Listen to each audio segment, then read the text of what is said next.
Well, hey, and welcome to another live stream. It's good to see there's so many people in the chats ready and prepared to talk about what's on our list of things to talk about. And the biggest news for me is, amongst other things, is this idea that the police came to ask for personal items of Gabby Petito's fiance for DNA matching. To me, this is a big deal, and there's some reasons why it's a big deal. We're going to get into that today, but I have a lot of questions about it. Thanks for those of you who are tuning in. We're already up to 1,000 viewers. Go ahead, start leaving your questions in the comment section. And if you're watching, go ahead and hit the like button and hit the subscribe button. So let's get into this story that CNN came out with. Police ask for personal items to match, according to the attorney. It says authorities continue to search for Gabby Petito's fiance, Brian Laundrie, and the FBI has asked for items that might have his DNA, the Laundrie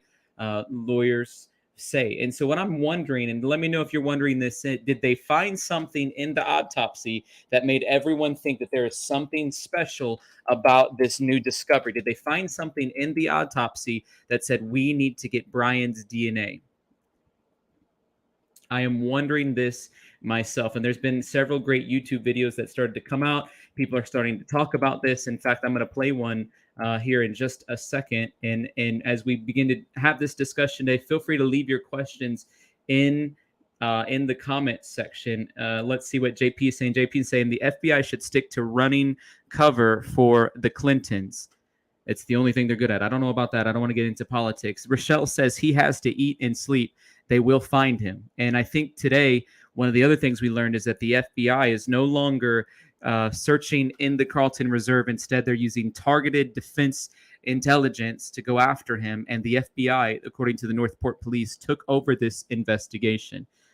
So it's interesting. We have a lot to talk about today. A Love and Life in Canada saying, I wonder if they want his DNA to compare with those two other women who were killed. I wonder that too. That's a great question. These are all great questions that today we are going to be diving into together. And so thank you for joining the live stream. And as more people are starting to join, we've only been on for just a couple of minutes. One of the things that you could do to help, and it's going to be really helpful to send us into the YouTube algorithm. One of the things that you can do is if you can go ahead and do this for me, hit the like button and the subscribe button if you're not already subscribed. What that does is that shoots us out into the YouTube algorithm. We want to be shot out into the YouTube algorithm because all of us together, joined together, are fighting to find justice for Gabby. Here's what we're going to do. We're going to watch this video from Live Now from Fox, and they do a great job breaking down some of the developments today. Let's watch it together, and we're going to talk about it. I want to continue keep everyone up to date on the latest with the Gabby Petito case as the search continues for Brian Laundrie. We're bringing in Fox's Jonathan Seary here with us this afternoon. And Jonathan, let's just go over what we do know at this time with the latest in this case. Hi, Christy. Well, the search continues in the Carlton Reserve, that 25,000-acre swampy nature park just outside of the city of Northport, where I am. That is where Brian Laundrie's parents said that he had told them that he was going to go hiking when he left their home on September 14th. That was several days before they reported him missing to police. They say that they found his car there. The parents did, and then drove it back home again before they reported him missing. Now, last week, authorities were searching that swampy area using lots of heavy equipment. They didn't find any sign of Brian Laundrie. This week, they continued the search with the FBI taking the lead, but they say that it's a scaled down effort compared to what they did last week. Instead, they're going to be targeting this search based on any tips that they get, any intelligence that they get. Now, it's interesting because you talk to experts in the field and there's some disagreement whether someone like Brian Laundrie would even be able to survive. What do you guys think about that? He's going to talk about if Brian Laundrie is able to survive. Do you guys think that Brian Laundrie is able to survive in the wilderness? I'm interested too. Is Brian Laundrie able to survive in the wilderness? He's going to break down from his perspective what he thinks. But as you're watching, what do you guys think? This person says he's not in Florida anymore. But do we think that Brian Laundrie is able to survive in the wilderness?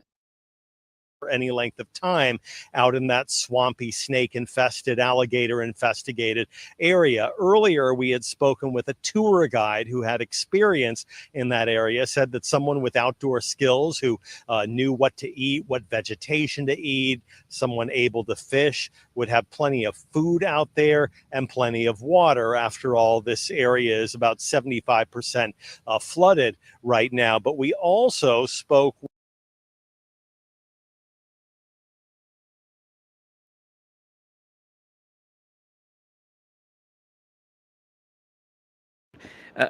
I want to stop him right there and say he was saying that Brian was searching for things to eat as fishing. Like we already know that Brian's a vegan. He's not going to be fishing for food.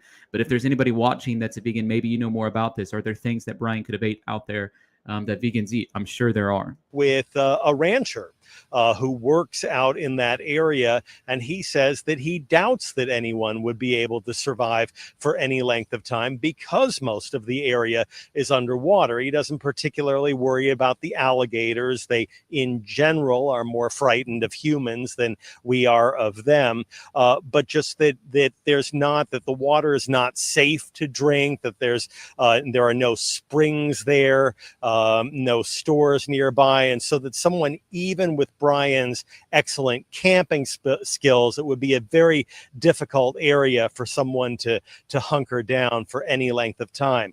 Nevertheless, the search continues. The FBI still asking for tips on its call line. It's 1-800-CALL-FBI. And then there was some activity earlier today out at the home of Brian Laundrie's parents. Someone showed up to deliver some flowers to the home, while several protesters, a very small handful. I found this really interesting that apparently it's not just one day, but it's literally every day or multiple days. These protesters are coming as early as they can, as soon as they wake up, and they're coming out there. It's not a large number. It's more of a smaller number, but they're coming out there with bullhorns. They're coming out there with megaphones, and they're saying things like, you know, you guys need to, because Gabby lived there, your son is missing. You guys need to wake up and do something about it. Hey, it's 7 a.m. It's time to wake up. I find that really interesting. Lucy, as she's commenting, thanks for the comment, Lucy. He is very clever, as she says, at pulling the wool over people's eyes, and he's aware of the wilderness. I think that is totally true. We know he's clever. He's smart. He ain't no dummy. And, I mean, especially if he's hid this long, even if he would have committed suicide or something like that, I mean, like, just saying, he's smarter than what I think some people are making him out to be. And yeah, he's definitely well aware of the wilderness. That's without a shadow of a doubt. He's aware of the wilderness. I think there's no question in our minds on that. This person says, why are police trusting any information from Brian's parents? Darcy, this is a great question. And the reason why I think that they were searching the Carlton Reserve has less to do with the fact that the parents told them that's where they were at, and more to do with the idea that Brian was parking his Mustang there. And so I assume, and this is a great assumption that we haven't had information on fully, but I assume that there's footage of Brian driving the Mustang to the Carlton Reserve, and they would have captured that. They probably would have captured that with the stoplight cams. And so my assumption is the FBI, who now have just taken over the lead of the case after snagging DNA from Brian's home today, that picture you see in there, I would assume that they were searching the Carlton Reserve to begin with because the Mustang was there, and they would have verified that the Mustang was there. And the thing that I think is a little fishy with the story, just because the Mustang is there doesn't mean that Brian parked the Mustang there and didn't get in another vehicle. We already know that he was hitchhiking multiple times while in Wyoming, and we went over that. We'll probably go over that again today. But he was hitchhiking multiple times in Wyoming, so we know he has a way to get around. Another thing is they could have bought people are saying bought a burner phone. They could have bought a burner car. They could have went and bought a car off of Craigslist or Facebook Marketplace and had it sitting there waiting at the reserve, knowing that they would have verified Brian's Mustang. And then once he was done at the reserve or whatever, just get in a car that they would have had parked close by. I mean, that would have made total sense to me. I don't know if that's what happened, but I think that there's some situations going on.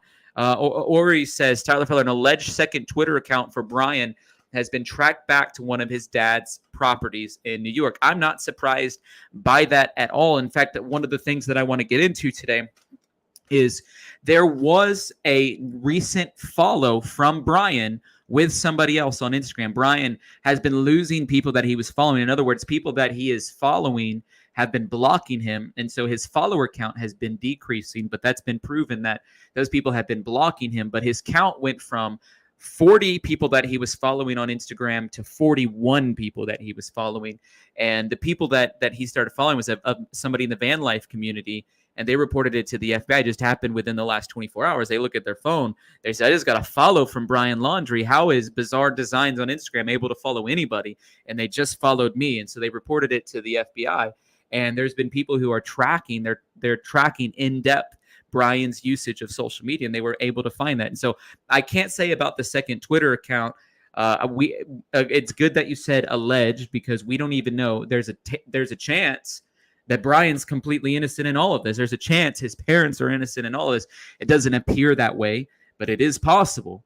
Okay. And so if you're alleging things, I think it would be awesome if we could have some proof with it. Okay. If I had to take a guess, Sarah's saying his account could be hacked. It's possible that his account was hacked. Everybody's trying to hack his account.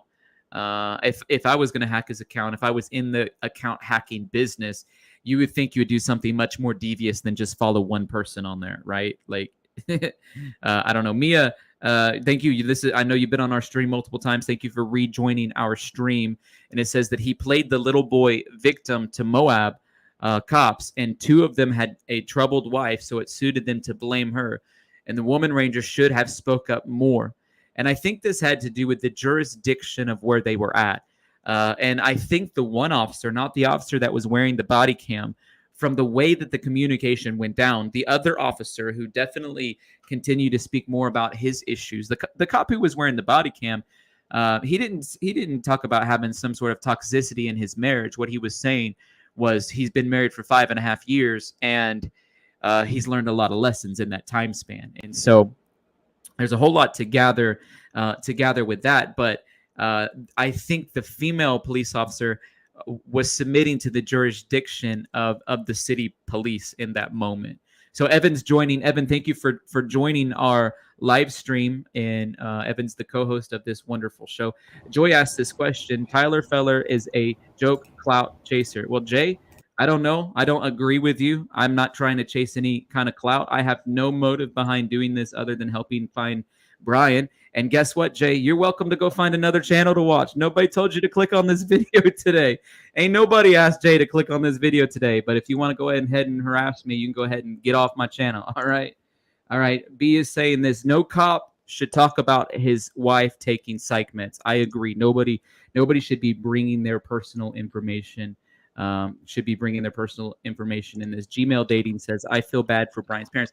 There's aspects of it I can relate to, and I feel sympathy and empathy towards his parents on a variety of aspects. Okay. Holden says this. Do you think that he could be at Low Gap Campground? What do you think, Evan? Have you looked into Low Gap Campground? I know you and I have had a conversation about that. Yeah, I think that there's a really good possibility of that, and the main reason is because of him being familiar with the area. Real quick, can you hear me okay? Yeah, we can hear you. Okay. Yeah, I think that the main thing is really he's familiar with the area. He has been there in the past. I think there's a good chance he could be there. I know that just recently, yesterday, Dog the Bounty Hunter's daughter went to Twitter asking for experienced hikers near North Carolina. Yeah. So I think that any of those are really good options of possibilities he could be. I mean, that's a great point. What do you think about this development that happened today, where it's what's on the screen? It was talking about the FBI. Allison's asking about it too. She's saying, I thought the FBI was already leading the investigation. I guess I was wrong. And what we learned in the news today from the Northport police making a statement was that they have now submitted to the FBI, and the FBI is taking over the case. They're pulling back the reins on the search in the Carlton Reserve, and instead they're using more targeted intelligence. So what do you think about that little piece of information today? Yeah, so I was also pretty confused whenever they released that information. One of the big questions that comes to my mind is, does the FBI know information that the Northport Police Department doesn't know? Or do they have some kind of tip that maybe says he's not in there, whereas the Northport Police Department thought he was? Really just raises suspicion that maybe they weren't all on the same page. Yeah, and so we have a couple more, just actually a few more seconds of this news report that was coming from Live Now and Fox Nation, and I want to go ahead and continue playing that so we can deep dive into the discussion of what's happening there.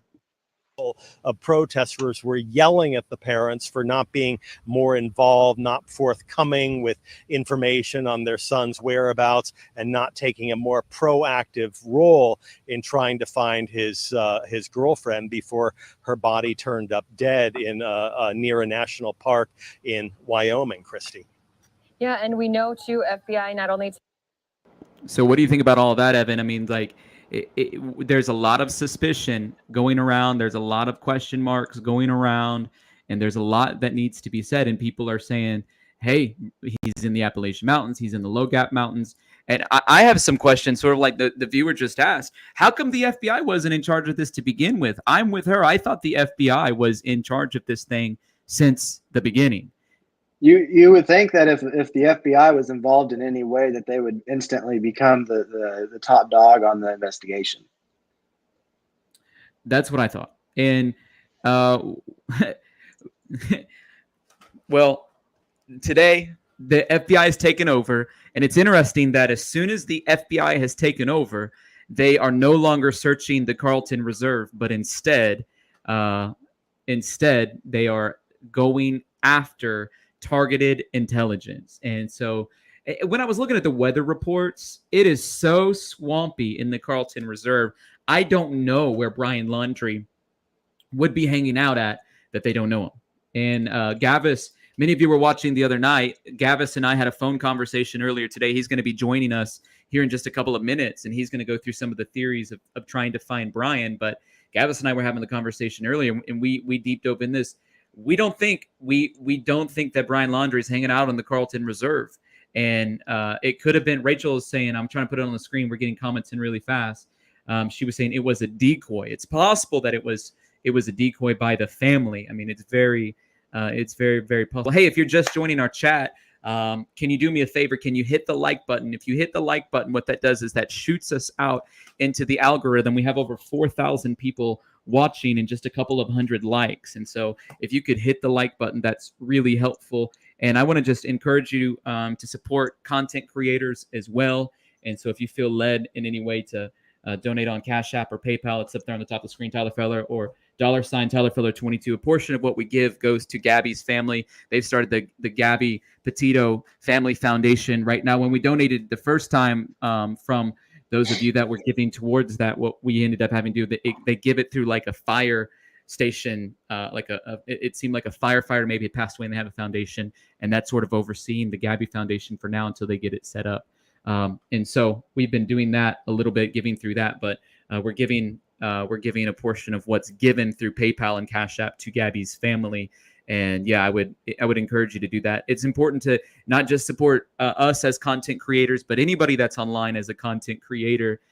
They work hard and they need support. And so I just want to encourage you to do that. Lovewind says this: you all can help the mods by letting us know who the trolls are. And so we want to make sure that we're not inundated with bad comments. And so we're doing a better job of getting some moderators in there. Georgia's saying this: he's a coward. He didn't take responsibility for abuse when the police got him, and now he's facing up for what he's done. He's running. What do you have to say, Evan? Yeah, I think that really that's what he's doing. He's running away. He's running away from his problems. He's not man enough to own up to it. He's not man enough to allow that the justice for Gabby. If he loved her in any way, then he'd be able to do that. He's been running from his problems since the day he left Gabby at the campsite. So I think that's an important thing to note. It's like people go back to if he's a narcissist or not. It's like, how much more proof of narcissism do we need other than the fact that he, has been absolutely no help and has tried to be absolutely no help at all in this situation. Okay.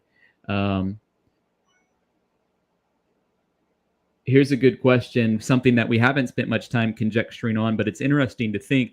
Is Brian Laundrie hanging out following the news? Well, if he's as much of a narcissist as some of us are suspecting, there's probably big portions of the reports that are coming out that he enjoys looking at and reading. Evan, do you think he's sitting around watching the news?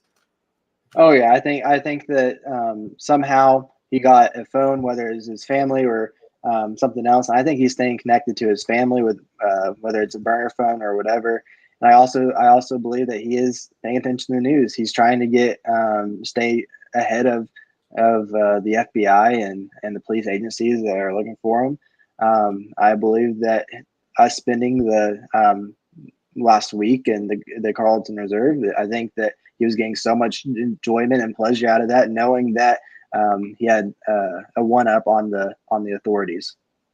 I think that's a great question. I just ended our other poll, and it was split down the middle of whether or not Brian Laundrie could survive in the wilderness. It was 54% yes, 46% no. And the people who are saying yes are saying that because there's a verified account of Brian Laundrie spending 3 months in the Appalachian Mountains, and he wanted to see if he could do it by himself. He's been a van lifer for many years, and so people were saying, of course, he's able to do that. So we're going to do another poll right now. And we're going to say, is Brian Laundrie watching the news? I want to hear what you guys have to say about that because I am curious. Is Brian Laundrie watching the news? Evan sent me over earlier. He sent me over some reports from Dog the Bounty Hunter. What is it that Dog the Bounty Hunter is saying about this case? Dog, yesterday he pretty much promised that he would have Brian Laundrie in his hands before his 24th birthday on November 18th. He predicts that if an occurrence that officials will have tracking location for Brian Laundrie within 48 hours.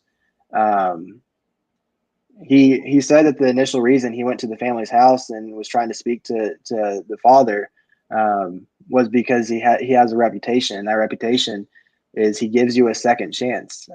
He says he will find you, but he will give you a second chance. And as you can see on the screen right now, Tyler has pulled up Baby Lisa's Twitter, which is Dog the Bounty Hunter's daughter, and she's pretty much used the Twitter side of social media to try to get some tips on Dog and try to find some people that may have a lead and maybe experienced hiking to potentially find Brian. Well, let's read this because she just made this tweet 45 minutes ago. And thank you, Seth, for emailing it to press@tylerfeller.com.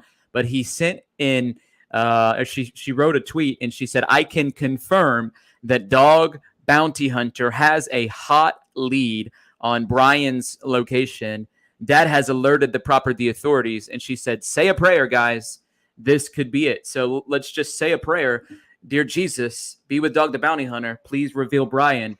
And if he has a hot lead, make it come to pass. And if you believe it with me, say amen in the comments. And as always, if you have a lead, you can leave a comment or you can call 833-TELL-DOG if you think Dog's going to be the one to get him. This is really interesting to me as we go through her Twitter feed. She's definitely been fighting using social media to try to get some leads for Brian Laundrie. And I think that's really interesting. Lots of people saying amen. Lots of people saying that prayer with us, Evan. And we just want to just make sure that we're on the side of justice for Gabby in all of this. And I think anybody would agree that's why all of us are even interested in this. Some people say he's doing this for a big enough reward, large enough to get him. And I think the reward now is, it's nearing $200,000 because it's like every day more people are adding to that reward. I heard, though, that Dog the Bounty Hunter was doing this for free, pro bono. Like he wasn't trying to get anything. He wasn't trying to get anything from it. So here's a question for you, Evan. Can you clarify if Brian and his parents went on a camping trip after he returned to Florida, but before he was reported missing. Can you confirm that? Yeah, so I think the neighbors have pretty much confirmed that they've seen Brian and his mom and dad go on a camping trip for about 3 days after Brian had returned back from the camping trip with the van. They got in a little camper. The neighbor said that it was a new camper, and he didn't really understand. He thought that maybe they were just taking it out for a test run and seeing, putting their little touch on it, is what he said. And so I think so it is confirmed that the neighbor saw him. He went into an interview about it. Yeah, so that's pretty much all the confirmation that we have at this time. And then obviously 3 days later, the two parents came home, but no one had seen Brian after that. When I'm looking at the poll that we just submitted, we're asking people, is Brian Laundrie watching the news? 80% of people believe, yeah, Brian Laundrie is watching the news, which makes me think, how many people think Brian Laundrie is alive? Is Brian alive? I'm going to ask that as the next question, because if 80% of people think he's watching the news, at least 80% of people think he's alive. Do the other 20% think he's dead? What's the breakdown there? And so we're gonna go through that and sort of break that down. And let's figure out if we think he's alive or not. Gavis has joined, but his devices are not connected, and so we'll add him to the stream as soon as everything gets connected. Robert says the lawyer is pulling the strings. The lawyer is pulling the strings. That's clear. The parents have a right, and it's any counsel you seek. Anything they share anybody remember this, can and will be held against them. And so they're doing what they know is best for them. They're making sure that they're being protected. And I don't blame them. They don't want to say something that is going to get them in trouble down the road. However, if they know information in the beginning about Gabby when she was missing, and then later about the homicide, the right thing to do is share about it. The right thing to do is to share about it. And I think that's why people are so frustrated. I think that's why the protesters are going to her house in the morning, and they're coming there with the megaphones. They're coming there with the microphones, and they're protesting because the parents are being a little too suspiciously quiet for people. And it's causing some level of frustration, obviously. Hey, some of you are hitting the like button. It's helpful. Hit the like button, hit the subscribe button. Here's another question coming in. Did the camper appear while Brian flew home? That's a great question. I assume in the timeline, Evan, they're talking about that time period whenever Brian Laundrie went home and Gabby was staying in Salt Lake City by herself at the airport. I assume that's what they're saying. We don't know the exact time period of when that camper appeared, but that's an interesting thought. Yeah, and I actually was trying to do some research yesterday, trying to find whether it be on Google Maps or another aerial or something like that, of a still image of their old camper, just to see if we could see the general size of it, what it looked like, see if we could get a license plate number or something like that on it. Unfortunately, I wasn't able to find a picture or a video or anything like that of it. The last Google Maps image was from 2011 of the house. So at this time, we don't really have a general idea of what it looked like, or a license plate number or anything like that. One thing that I do want to add that you were mentioning earlier is the protesters trying to persuade Gabby's parents to start talking. And since then, they have actually started delivering flowers and putting it on their yard. And the police have said that until they get complaints from Brian's family, they won't make him stop. And I was reading that the reason that they are doing it is just to try to guilt the parents into start talking. Realize that there's so many people that are wanting justice for Gabby, and really just try to guilt them into where they're wanting to start sharing some information. Yeah, I mean, that's a great point. And we're going to go ahead and add Gavis to this, because Gavis has been doing a lot of research specifically about the whereabouts of Brian. And so Gavis was a big part of our call the other night. And so thank you, Gavis, for joining us. And what do you think? Where are the whereabouts? Where should we jump in? And I want to remind you, Gavis, if you can help us, we want to go a little slow with people because we're teaching them as we go along. But what are you thinking? Where should we start? Is my mic working? Can you hear me? Yeah, Yeah, we can hear you. Okay, perfect. So I'm not sure if you got those emails I sent you earlier, Tyler. I do. So I got the one that says, Gabby Petito gets 3.1 million views, and I got one that says Brian Laundrie spotted. John Walsh speaks. And I got one that says Brian Laundrie's 3 new taunting band stickers. And I got one that says Marco Island. So where should we go first? The Marco Island? Oh, there's a million things, but yeah, I guess the Marco Island one is pretty good. So let's start there. So in one of the videos early on in the Instagram between Gabby and Brian Laundrie, there was a video which is in southwest Florida at Marco Island, and it was Gabby and Brian on a boat. Now we might be getting way ahead of ourselves here. I think we've jumped a whole bunch of things that we should probably cover, but and I don't know if we've confirmed what Brian Laundrie's actual birthday is yet. I think astrologically he is a Cancer.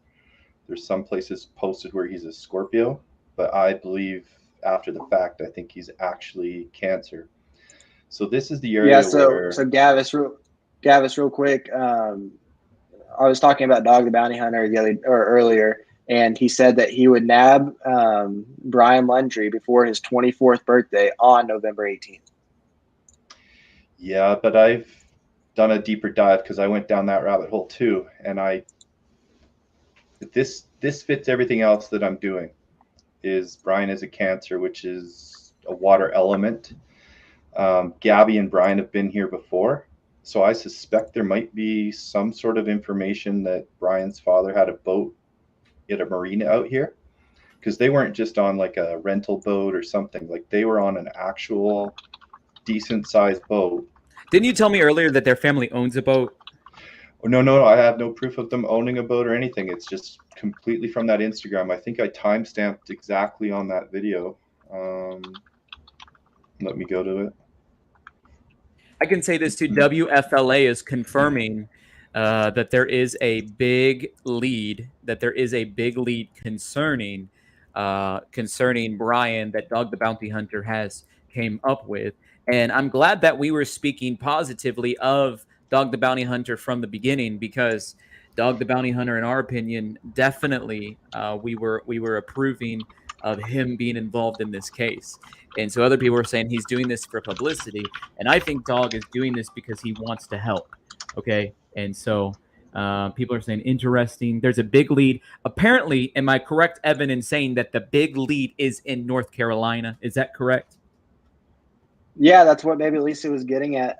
She was looking for experienced hikers to hike in North Carolina, and she made it apparent many of times that she used the direct state of North Carolina. Gavis, what do you think about that? I know you were researching it. Is it possible he's... Yeah, so we got to go back to the actual basics here. We have to realize that this guy, Brian, is, I don't want to say intelligent. He's more conniving than what people give him credit for. Misdirection has been everything about this family, right? Right here, you're looking at a picture of one of the biggest misdirections that they've sent out, right? So let me go back to the very start. So we have to go back to the camper, and where did the Laundries go on that 3-day trip? People have speculated that he could have gone as far north as New York and skipped across the border to Canada. That would have been a heck of a lot of driving for two people in their 60s, swapping 24/7, stopping for gas. To me, after you start to look at that logically, it just doesn't make sense. There's no way his parents are going to go to that length. The other thing that makes sense is Laundrie's parents already had a letter in hand when the police came the first time for Brian, which I think was on the 11th. So they'd already lawyered up well before that. They knew what to do. They've already paid their money to retain the lawyer. They were prepared already. This fits the alibi with the car and everything else. So they took that camper, and where I think they went to Orlando. Orlando's just a little bit north. I don't know if you want to bring it up on a map, show people the distance. but that's reasonable. That's like 2 hours, 2.5 hours or something to get to Orlando. And if you're a big hot wig lawyer out of New York, that's where you're going to fly down to come meet the family and have your privacy with them for a few hours or whatnot. So I think that they went to Orlando, they met with the lawyers. Brian might have met with the lawyer, I don't know. And from there, then we have to figure out, okay, how do you waste another day and a half? Because we know that they return 3 days later. So there was two things. So from Orlando, it's a really quick hop to go over to that. There's a ferry that you can take across to the West Bahamas. And there was a sighting of him over there.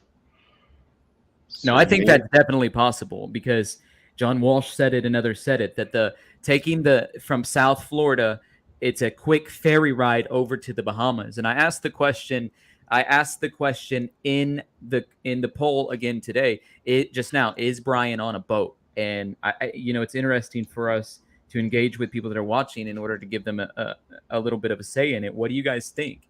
Okay. Anila keeps emailing me. I don't know what you're emailing me, Anila. It's not making sense to me. It's just a blank email, and it says was confirmed on somebody's live stream. Well, that I need a news source, not somebody's live stream, because Gavis and I both confirmed something opposite the other night involving the Kylan and Crystal. So just because it was on a live stream, it doesn't count for me.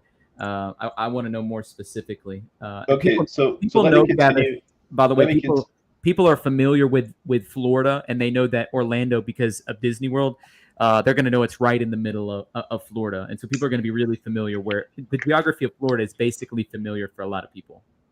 Right. So that was one of the first places that I went. But then when I started to go deeper down the rabbit hole, that's when I found that video of Gabby and Brian on a boat in that lower area to southwest of where they lived.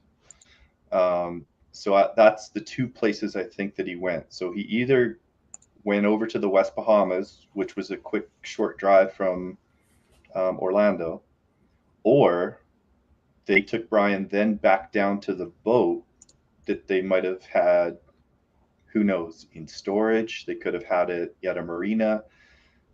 And that was another thing, is I thought maybe they had a boat and they put it in a storage container or something. I don't know. I have no idea. But I know that somehow Brian and Gabby got access to a boat. Could be an uncle's boat, could be something, but that was in that lower area. Interesting. Yeah, so that was really key, I thought. And that being his Cancer sign, right? Oh man, there's so much stuff to go through. I think we could be here for 12 hours, honestly.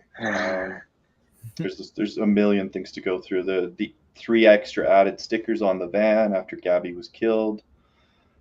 There's a million things. If you guys want to just ask questions, I'll tell you my opinion and where I think we should go.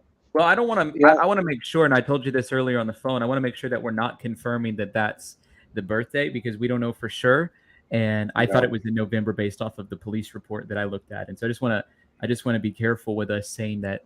And either if his birthday's then or not, I thought he was a Scorpio. If it's then or not, then it doesn't matter. It doesn't change, I think, what we're trying to say.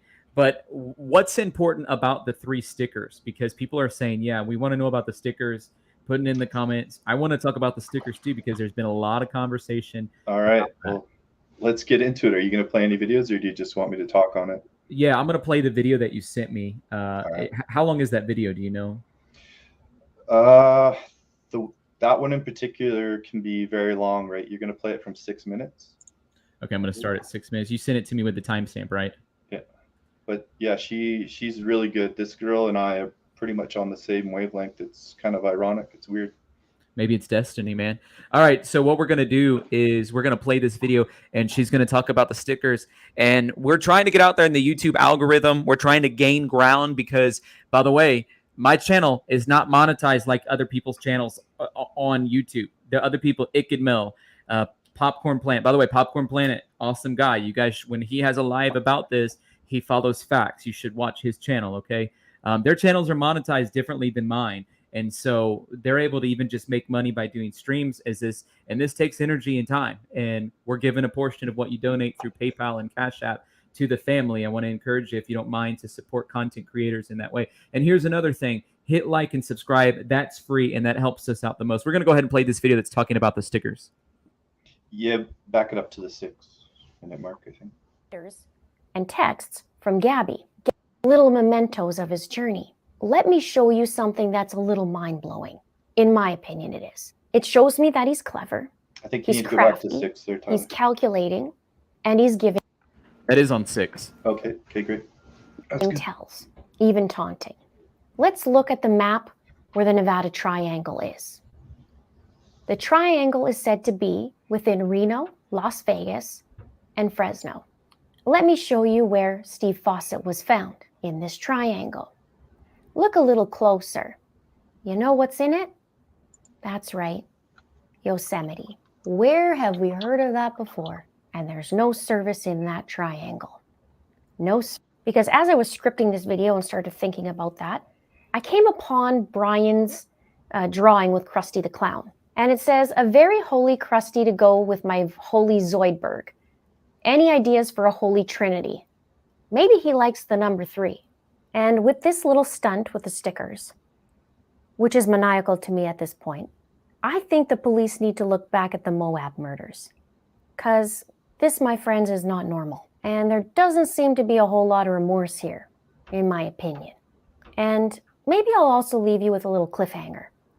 Might be something, might be nothing. Something I need to look into further. Brian's placement of the stickers is curious to me. Number 1, 2, 3 in a diagonal. And I ask myself, is he just slapping them up there randomly, or is he spacing them for a reason? He seems like a pretty intentional guy at this point, just like his texts. Even when it comes to a bookmarker. On his Instagram account, he talks about putting bookmarks in his beloved Fight Club book, but not anyone will do. It says, I've taken Chuck's books on 100-mile treks through the AT, and there's nothing worse than losing my page. I'm not comfortable putting some generic marker in between such powerful pages, so I decided to print my own. Intentional. That's the kind of guy he seems to be. And as I was looking at the sticker's placement, a few things came up. I was reading this out to my husband, the script, and told him, You guys that are watching, are you jiving with what she's saying or not? I want to know what you're thinking. Are you driving what she's saying with or not? It's interesting theories, at least, and anything that can help lead us to find Gabby. We want to be able to do that. We're going to talk about the stickers, and she's continuing to break them down. And then another thing that's happening, Dog the Bounty Hunter is coming out with more statements, and I want to share some of that with you. He's at a campground. He's currently at a campground that Brian Laundrie's family has visited a couple times. That's confirmed by WFLA News. about the 3 stickers and telling him the story about 1, 2, 3 and in a diagonal. And he told me randomly, he said it reminded him about Orion's belt. And he said he was just watching a video a few days ago about Orion's belt. Totally random statement, but it was a good one. And then I remembered an article with Brian's sister, and she showed letters and texts from Gabby. Gabby talked about every night looking at the stars, and the first thing they look for is Scorpio. Interesting. Here's what she said. The sky here is so open. There's more stars than I've ever seen. Scorpio is so big and bright every night. It's always the first one me and Uncle Brian spot. Okay, so this, Scorpio. if you want to stop, Tyler, Brian is a Scorpio. He was. this might confirm that he is a Scorpio then. You know, you're right. Maybe the Cancer thing is wrong then. Well, I think he's a Scorpio. I think he's a Scorpio based on what the police officer had written down for his birthday at the body cam footage. So Okay. we're gonna go with that he's a Scorpio, and I think other people in the comments were saying that as well. was born November 18th. And then I got curious because it made me think of the Zodiac Killer. That's the book that both Gabby and Brian read. And side note, a lot of Brian's books are based on serial killers, and they read them together. And I look at the stickers again and the way they're spaced apart, thinking about constellations. I match it to possibly Aries. I said, wait a minute, what was Gabby's sign? And I looked up her birthday, which is March 19th, and I thought, is that Pisces or Aries? and it's actually the cusp. So some people lean either way. So the cliffhanger And is, this might be a good time to did stop. Gabby call it? Okay, we stopped it. So if you go back to the video in Moab where they were arrested, there was only 2 stickers on the van. Where they were arrested, or they had the body cam, you mean? Body cam, yeah. The body cam, sorry. There was only 2 stickers, and it was the Venice. No, it wasn't even the Venice Beach one. It was the other 2. And then after the 29th is when those other 3 stickers went on there. And what really bugs me is like the 3rd one on there, the Venice Beach one. He added that one after the 29th. I know. So he had to keep that one in his pocket. Yep. That whole trip. Well, that's in Florida. It's likely Exactly. that he got it when he got back home because it's near where he lives. Real quick, I want to put a break in the action because I want to follow what's going on right now. And this was just update. Just heard back from Dog's team. Dog is not at the reserve, and there's reason to believe, from the FBI no longer searching the reserve, that there's no point to be at the reserve. Instead, he is at a campground that was visited twice by his parents in recent weeks. He's waiting for authorities to arrive. Okay, what are you guys thinking? Yeah, I just want to add to that real quick. I think that from the beginning that Doggy Bounty Hunter really knew that it wasn't that he wasn't at the reserve. That he knew that he was somewhere else. He knew that there was way too much attention on the reserve, that they were just wasting time, wasting money, and wasting resources. And he wanted to be the first one out of the reserve and looking for Brian. Melissa is saying that she noticed a scorpion tattoo on Gabby's inner finger. I didn't notice that. Somebody's saying Brian's IQ is 70. I think it's a little higher than that, actually. Let's real quick go over to Brian Inton's Twitter, who's making a statement from the Laundrie family attorney. It's saying this, that Chris and Roberta Laundrie do not know where Brian is, and they are concerned about Brian and hope the FBI can locate him. The speculation by the public and some in the press is that the parents assisted Brian in leaving the family home or in avoiding arrest on a warrant that was issued after Brian had already been missing for 7 days. And he says this is just wrong. Gavis, what do you think? Is it wrong, or did the parents know? They definitely knew. They had to have known. Like the van, when he got back, was parked in the garage, assuming to clean it. They had a lawyer already ready to go as soon as the police knocked on the door on the 11th. They had paper. They had paper printed from the lawyer. I mean, that's just it's ridiculous. Evan, what do you think about those developments that we were reading? That the Twitter feeds that were coming out. What do you think about those developments? Yeah, I think they had to know. And even if they didn't, if their son went missing while they were camping, you would think that they would be concerned and instantly call the police. And at this time, I don't think anything's confirmed that they did.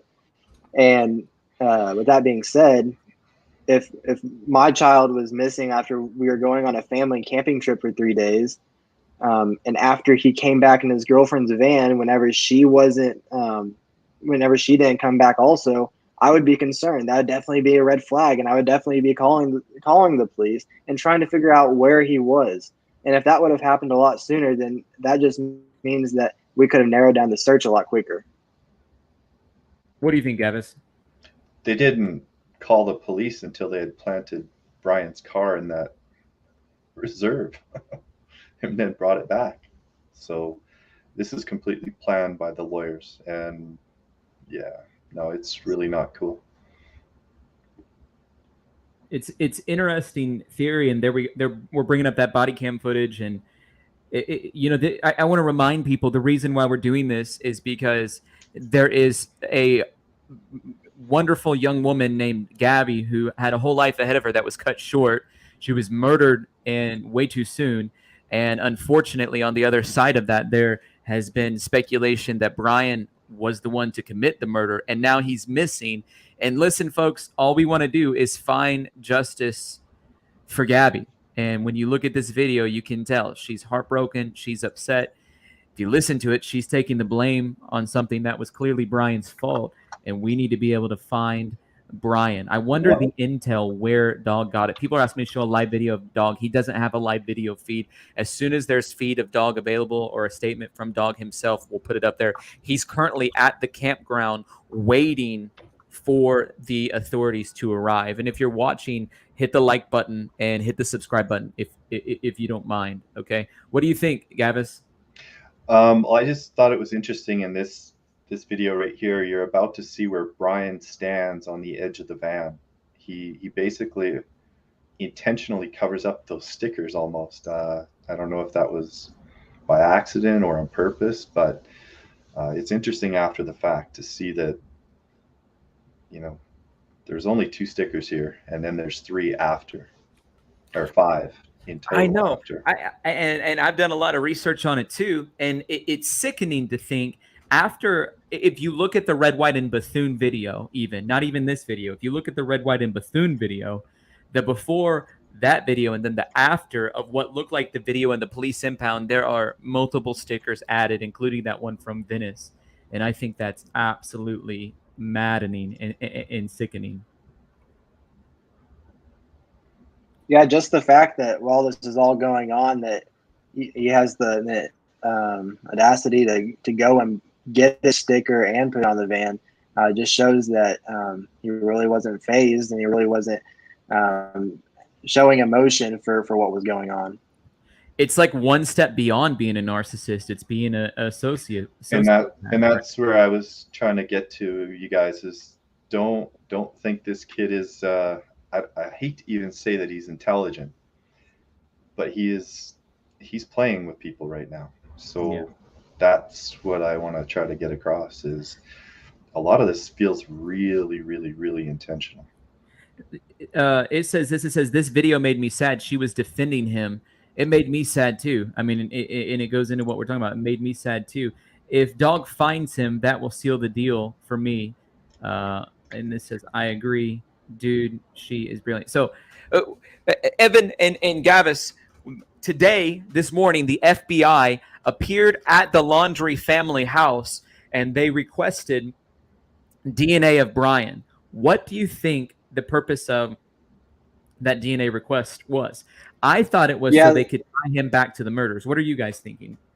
Yeah, so I've seen a couple of different sets of comments. One being that Gabby, with the theories of Gabby potentially being pregnant or whatever, that they were trying to get DNA for that reason, to connect him back to the Moab murders, possibly that they found human feces wherever they were looking, and they want to connect him back to that. There has to be some kind of evidence that they have already collected that they're now wanting to compare for DNA reasons, to see if that is the reason, or to make sure that that's the evidence that they found. What was your take on that, Gavis, when you heard that this morning, that FBI had sort of raided the Laundrie household asking for DNA of Brian? Just exactly that. They were trying to get DNA current, or as close to clean, undeteriorated, or undecayed DNA as they could for Brian, in the hopes that they could match that DNA to likely clothing that they would have found at the crime scene on Gabby from a struggle, or potentially off a rock. I heard of a system to recover DNA from rocks where they use like a mini carpet cleaner type thing, and they can actually get DNA from that. So that's where I think that was from. And then the other reason I thought they might have got DNA, or what they might have gotten from the Laundrie home the last time, was potentially DNA from the father, or potentially the sister. Okay. And that's just to get better genetic markers in that DNA process. That was my theory. That's interesting. I mean, that makes total sense to me. It's very interesting. It's a very interesting thing to say. Very interesting insight. Getting lots of emails. Thank you guys for emailing in. And if you're just joining, we just made the chat crazy.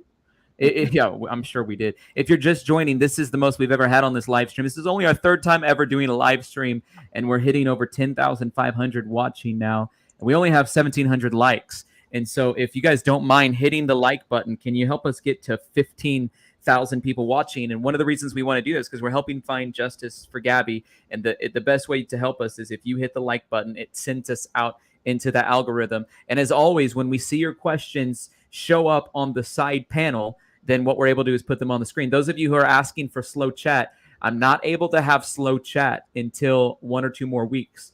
Your channel has to cross a certain threshold and able to have slow chat. And so right now my channel unfortunately hasn't crossed that threshold, and well, it has, but I'm waiting on a pin to be mailed to me from YouTube. And once I get that pin from YouTube, we'll be able to have some of the chats that you guys are watching or wanting, which is the super chats, and that'll allow us to get to your comments a little better.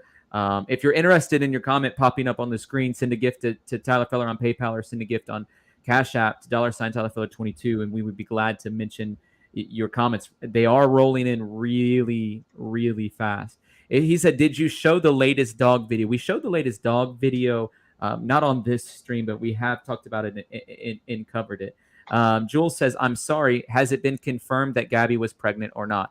Those sonograms that people are talking about were not at all sonograms. They were not sonograms. They were something that's placed there by the Park Service. There's no reason to believe, other than her Pinterest, which she made 38 weeks ago about a baby. There's no reason to think that she was pregnant, other than just speculation. Yeah, Tyler, do you want to play that Marco Island video at 6:30? Okay, so the thing that I got from you on Marco Island, when I clicked on it, was just a map, a Google Maps. I didn't have a video of it. So I think I sent you 2 clips. One was the actual video map. That's the one you clicked. If you still, I've gotten about 100 emails in the last about 10 minutes. So if you can, if you can resend it, or even put it on the private chat, if you can do that on StreamYard, that would be helpful too. Okay, it says girls make Pinterest before babies are even here. I think that's true. Brian is really Rose. Plot twist. Plot twist. Brian is really Rose. Evan, what's your heart telling you about this?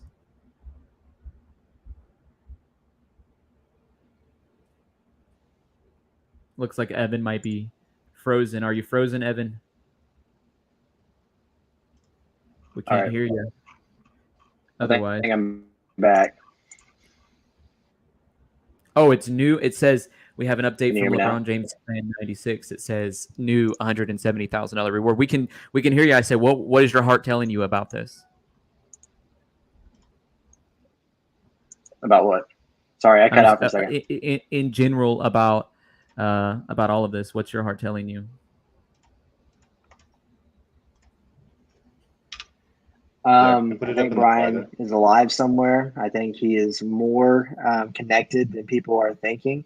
I believe that he has eyes on the news, and his family is feeding him information about what is going on.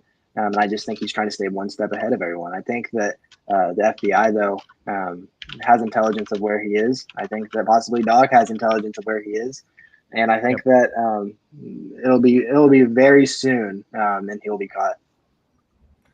Gavis, is this video at the right start time? 6:30 is where you need to go to. Okay, so we're gonna go ahead and play this video. We'll be able to talk about prepare us for the video. What are we gonna be seeing? So this was a girl. Give her credit. Her name is Plunder, and she went back through Gabby and Brian's Instagram accounts and kind of linked a quick snapshot of everything, every single thing that goes back 65 weeks. And so I watched this intently I even got trapped on looking at bridges that they were crossing and chasing that down. That was a bridge in New York. But it's interesting to know that they have a boat really close to where they live, and Gabby and Brian have been on it before.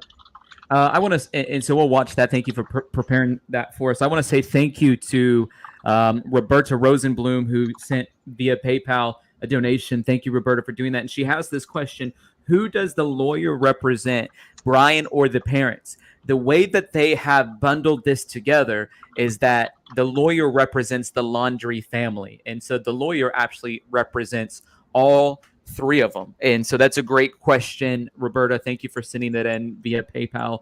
If you have something you want on the screen and we're not able to get to it in the chats, you can send us on PayPal or Cash App. We'd be glad to do that. We're going to go ahead and play this video. It's some insight, like Gavis was saying, about maybe the boat theory and in some of that. So we want to play that for you. So turn your speakers up. It's all excellent. Even though Brian didn't apparently believe in her, Gabby did end up inspiring the world with her van life. Even though he didn't believe in her mission, Portland, Oregon. That was a little bit too far down the road. We needed to go back so we could see the boat, right? It's exactly 6:30, so you're fine to play from here. It's not clear if she was not with Brian at this point. Los Angeles, California, but at some point Brian does appear. She was in Marco Island, Marco Florida, Bay. 25 weeks ago, apparently, and there's dolphins. That is what's important. That is that Marco Bay area south of Northport. So this is an area that they have a boat that Brian and Gabby are both on and have access to, whether it's an uncle or a relative or whoever. Oh, did I lose you or did you lose me? I forgot to unmute myself. Did you confirm that the family owned the boat? Oh, no. I would have no way of determining that. I thought that was an important point to put out today. That's all. We got another donation from Chris Johnson. Chris, thank you so much for donating via PayPal. And Chris wants to know this. He said, I would like to know if the Facebook post that Brian made on his page this past weekend was substantiated. And I think that the question on the screen that says it's from me, it's from Chris Johnson. That was debunked, Chris. Somebody had made a fake account and it was only up for a few days, and then that account was taken down. However, we did say earlier, and we mentioned it earlier, that there was a brand new follow from Brian's Instagram post. Okay. So that's an interesting note to make. And thank you again, Chris Johnson, for the comment. Thank you again for the PayPal donation. We appreciate all of that. Hit the like button too if you guys are watching and don't mind. Let's watch. Gavis, should we continue watching a little bit of this video? It's pretty much done there, but that was included in their previous Instagram accounts, 25 weeks ago. So thought that was interesting. Evan, what do you think the theory of them being on a family boat is? I haven't really heard too much about it. I know that Instagram video was released. And I honestly think that with how many boats are on the ocean and given the magnitude of, even if you're just looking at the weather up around towards Cuba and stuff like that right now, you can see that there is a hurricane coming in towards Puerto Rico and Cuba that is going to produce some very substantial damage. It actually was released that it is supposed to be a higher category than Hurricane Ida that did a substantial damage to the Gulf Coast this year. That's okay. So I just sent you another link there, Tyler, and this is why I thought that video was so important. If you go to that travelandleisure.com trip or whatever it is, that basically shows a whole bunch of places that Brian and Gabby have been. So let's go through this. This says the best national park, and it says for every zodiac sign. And so they've been to the Arches. Hot Springs National Park in Arkansas. I don't think they were there. Mammoth Cave. Where's that at? In Missouri? Kentucky? I don't think they were there. Grand Teton for the tourists. They were there. Right. The Gemini at Bryce Canyon. They were in Utah. Did they go to Bryce Canyon? Yes. I don't know if they went to the dry Tortugas in Key West, Florida, but so this dry Tortugas National Park is an island west of western Florida. Okay. Right near that place where Gabby and Brian were seen in the boat. So that's why I got on this Cancer birthday thing or whatever. And it would be really easy to hide out here on a boat and anchor up and survive. If you're just joining, I want to tell you this. What he's talking about is about them being on a boat. What he means by that is not the boat fake Instagram live, which has been debunked. Yeah, He no, found not a that. video of Brian and Gabby actually on a boat that is believed to be the Laundrie family boat outside of Marco Island. And so that's why when he's talking about them being on a boat, that's what he means by that. If you're just joining, you missed that part of the conversation. I don't think they went to Hawaii. I do think 2 years ago that they went to the Petrified Forest. They were spending a bit of time. And by the way, I've been to the Petrified Forest. It is a great place to go. Redwood National Park. Was that on their list? I don't think they made it there, but was that on their list on their way up to Oregon? So Tyler, I just sent you a Google Map image of how far it is from Marco Island to the Dry Tortoise National Park. And I think that's pretty awesome, actually. Okay, so then there's the Scorpio, which is the Mesa Verde. Did they go to the Mesa Verde? And then the Denali National Park. And so, yeah, there was several of those places it appears that they went to. And that's definitely an interesting thing to think about. Thank you, Gavis, for pointing that out to us. Do you think, and I want to hunker down on this before we dive into that Google Maps that you sent, do you think that he has an affinity for the Zodiac Killer? Is that to me? Yeah. He's got a really twisted love for that author that wrote Lullaby, Rant, and the third book, I forgot. The guy who wrote Fight Club. Yeah, Fight Club as well. But he has a really dark, like these are really dark books. And they connect to just really weird things. It gets crazier and crazier the deeper you dive into it. So anything is possible.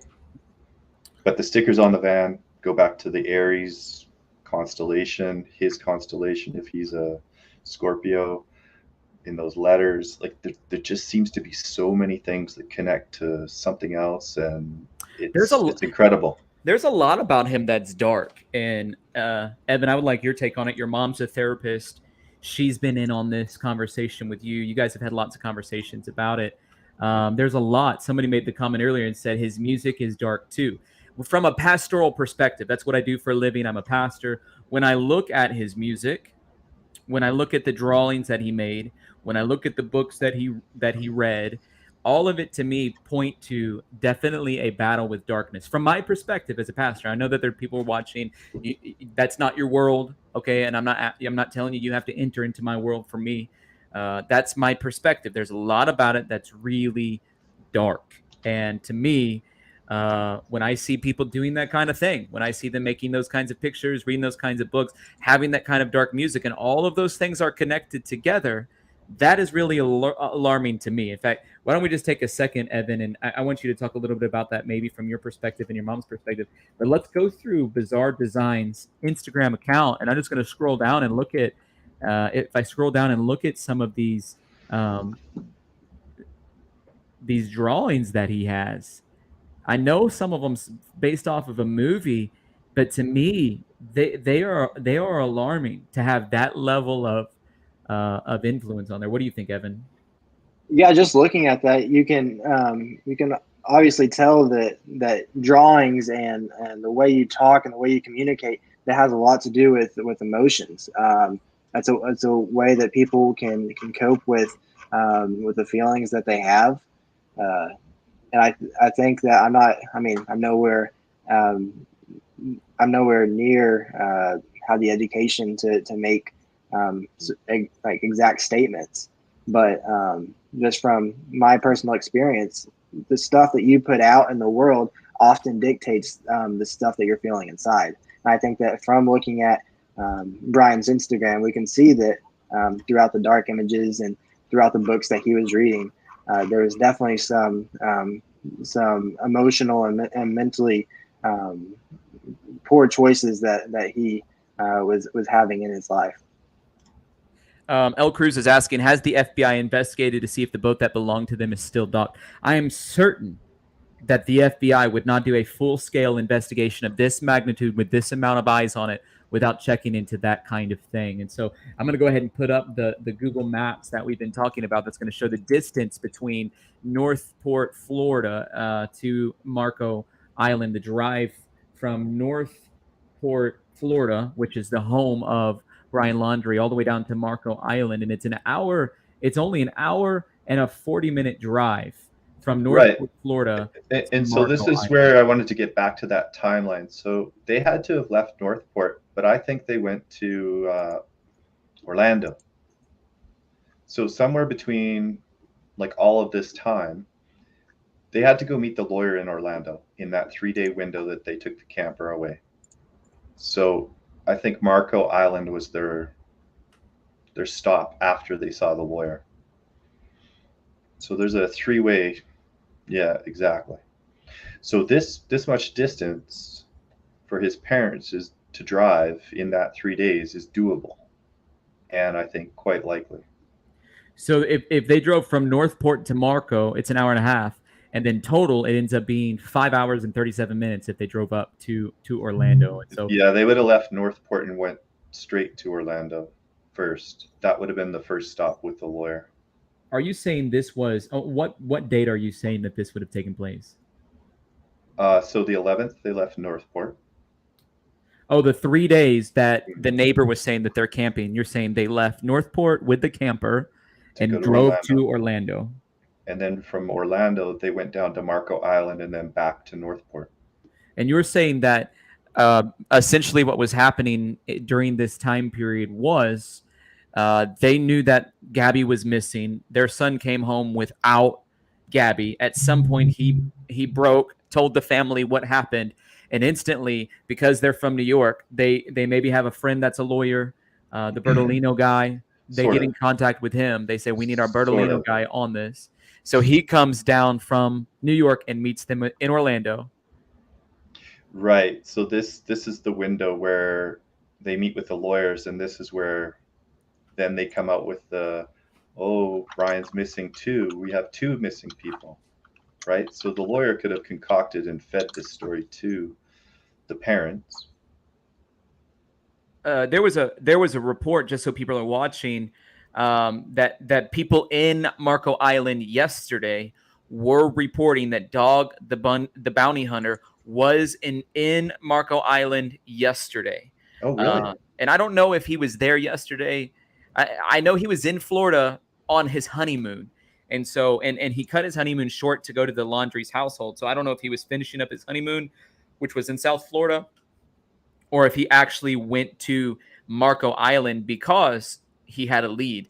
Evan, what did the tweet from his daughter say? Would you share that with us again?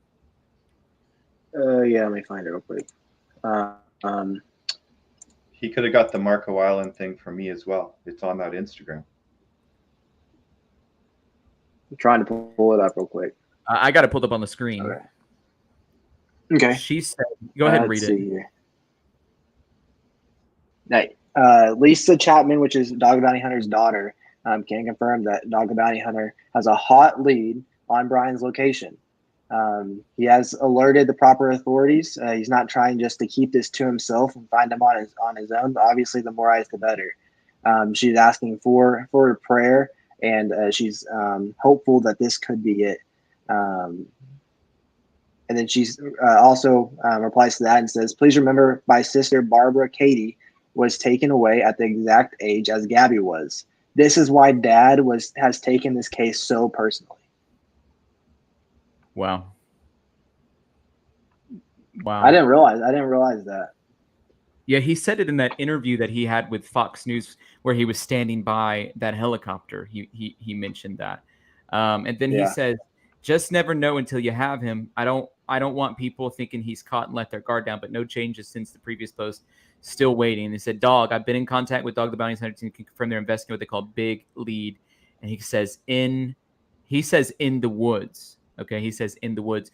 By the way, if you're watching, thank you so much for joining us on our live stream today. Way more than we've ever had. I mean, this is only our third live stream, and we're hitting numbers that we didn't even think would be possible. Help us out if you don't mind. Hit the like button, hit the subscribe button. I know you guys are probably tired of hearing me say that, but we want to hit the YouTube algorithm so we can bring people are saying hashtag bring justice for Gabby.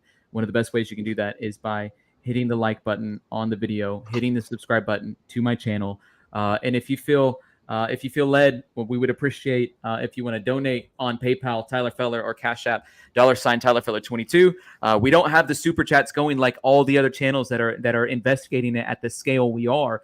However, if you send your question in on PayPal or Cash App, we'll put it on the screen and read through it. Okay. And Tyler, if I can just add something real quick to that. If you look at Lisa's the post and how she's writing, she seems very confident that her and her dad will end up finding Brian. And as you can see, that tweet from 45 minutes ago, and even the one that was just before it, you can see that you can just hear the confidence in her tweet. It sounds like they're very confident with this lead that it might be possible that they will be able to find him. Let's see if Josh Benson has anything in. He says this 17 minutes ago, just in. The Petito family lawyer, they will hold a press conference. This is new news. The Petito family is going to be holding a press conference tomorrow. And I know that's something that they had talked about before, but they were wanting to wait to have a press conference until they were able to have the funeral, which took place yesterday. So. And I know that we were mentioning if we thought that maybe Brian would appear into the media while Gabby's funeral was going on, just to kind of steal the attention and light from it. Fortunately, that didn't happen. And if it did, I think that there would have been a lot of words to be said, and just kind of confirming the narcissist that we thought he was. You're absolutely right. And Gabby, I want to get back to this because I didn't want to interrupt you on this, but I want to make sure we're staying up with the latest information that's being delivered to us. And we got that information that Dog was yesterday in Marco Island. And so I wanted to share that. And then I wanted to see if there was any confirmation from his daughter on maybe his whereabouts. And it sounded like he just said in the woods. So it could be in the woods anywhere, right? Dog the bounty hunter himself could have swam across the ocean. He could have got on a boat himself and gone in the woods. Hey, in another country. In the comments, go ahead and leave a comment and tell us where you think that Dog the bounty hunter is and where he may be able to find Brian.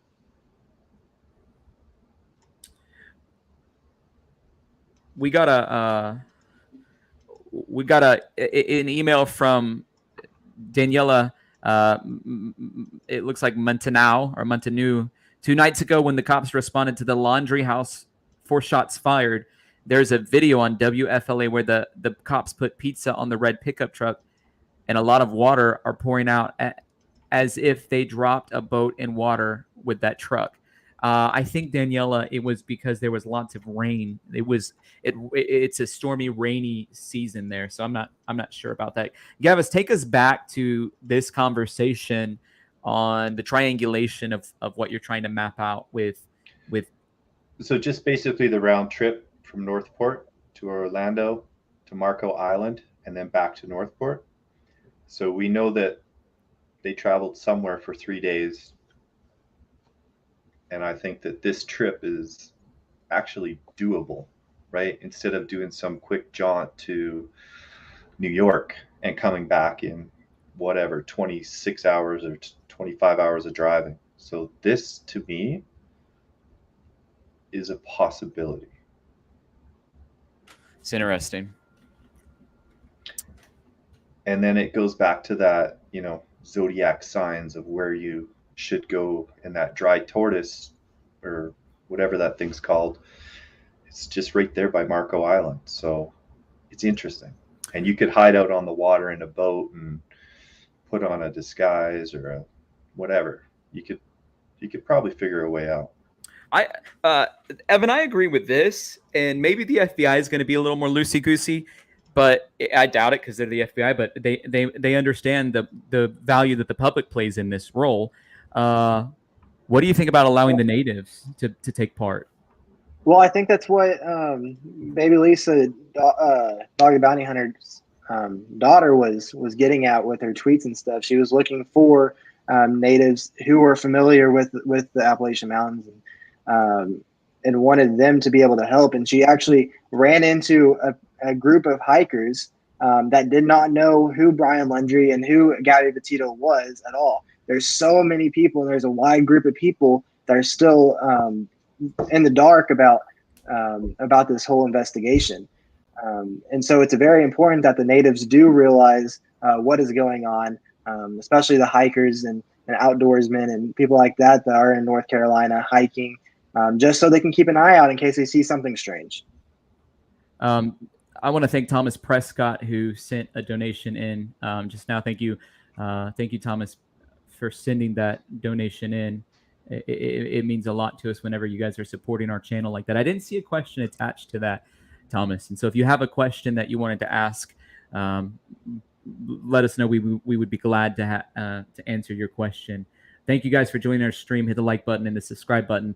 And if somebody wants to join our live and ask us a question, we'd love to have you on for the next few minutes. We'll allow you guys to join. There's a 2-minute limit because people get on here, Evan, when we're allowing people to join our lives, what they get on here and they sort of get on rants, and we want to make sure we're sticking to the point of when you call. So if you want to join the call, you have to have a good internet connection, because when people get on here and they don't have a good internet connection, nobody enjoys that. And you need to have video. You can be using your phone, but email press@tylerfeller.com if you have a question you want to join us, and we'll answer it. Gavis, what do you think about that, allowing the locals to be a part of what's happening? Absolutely. I think I encouraged everyone to get on their dirt bike and start going through that Appalachian Trail on our last video conference. So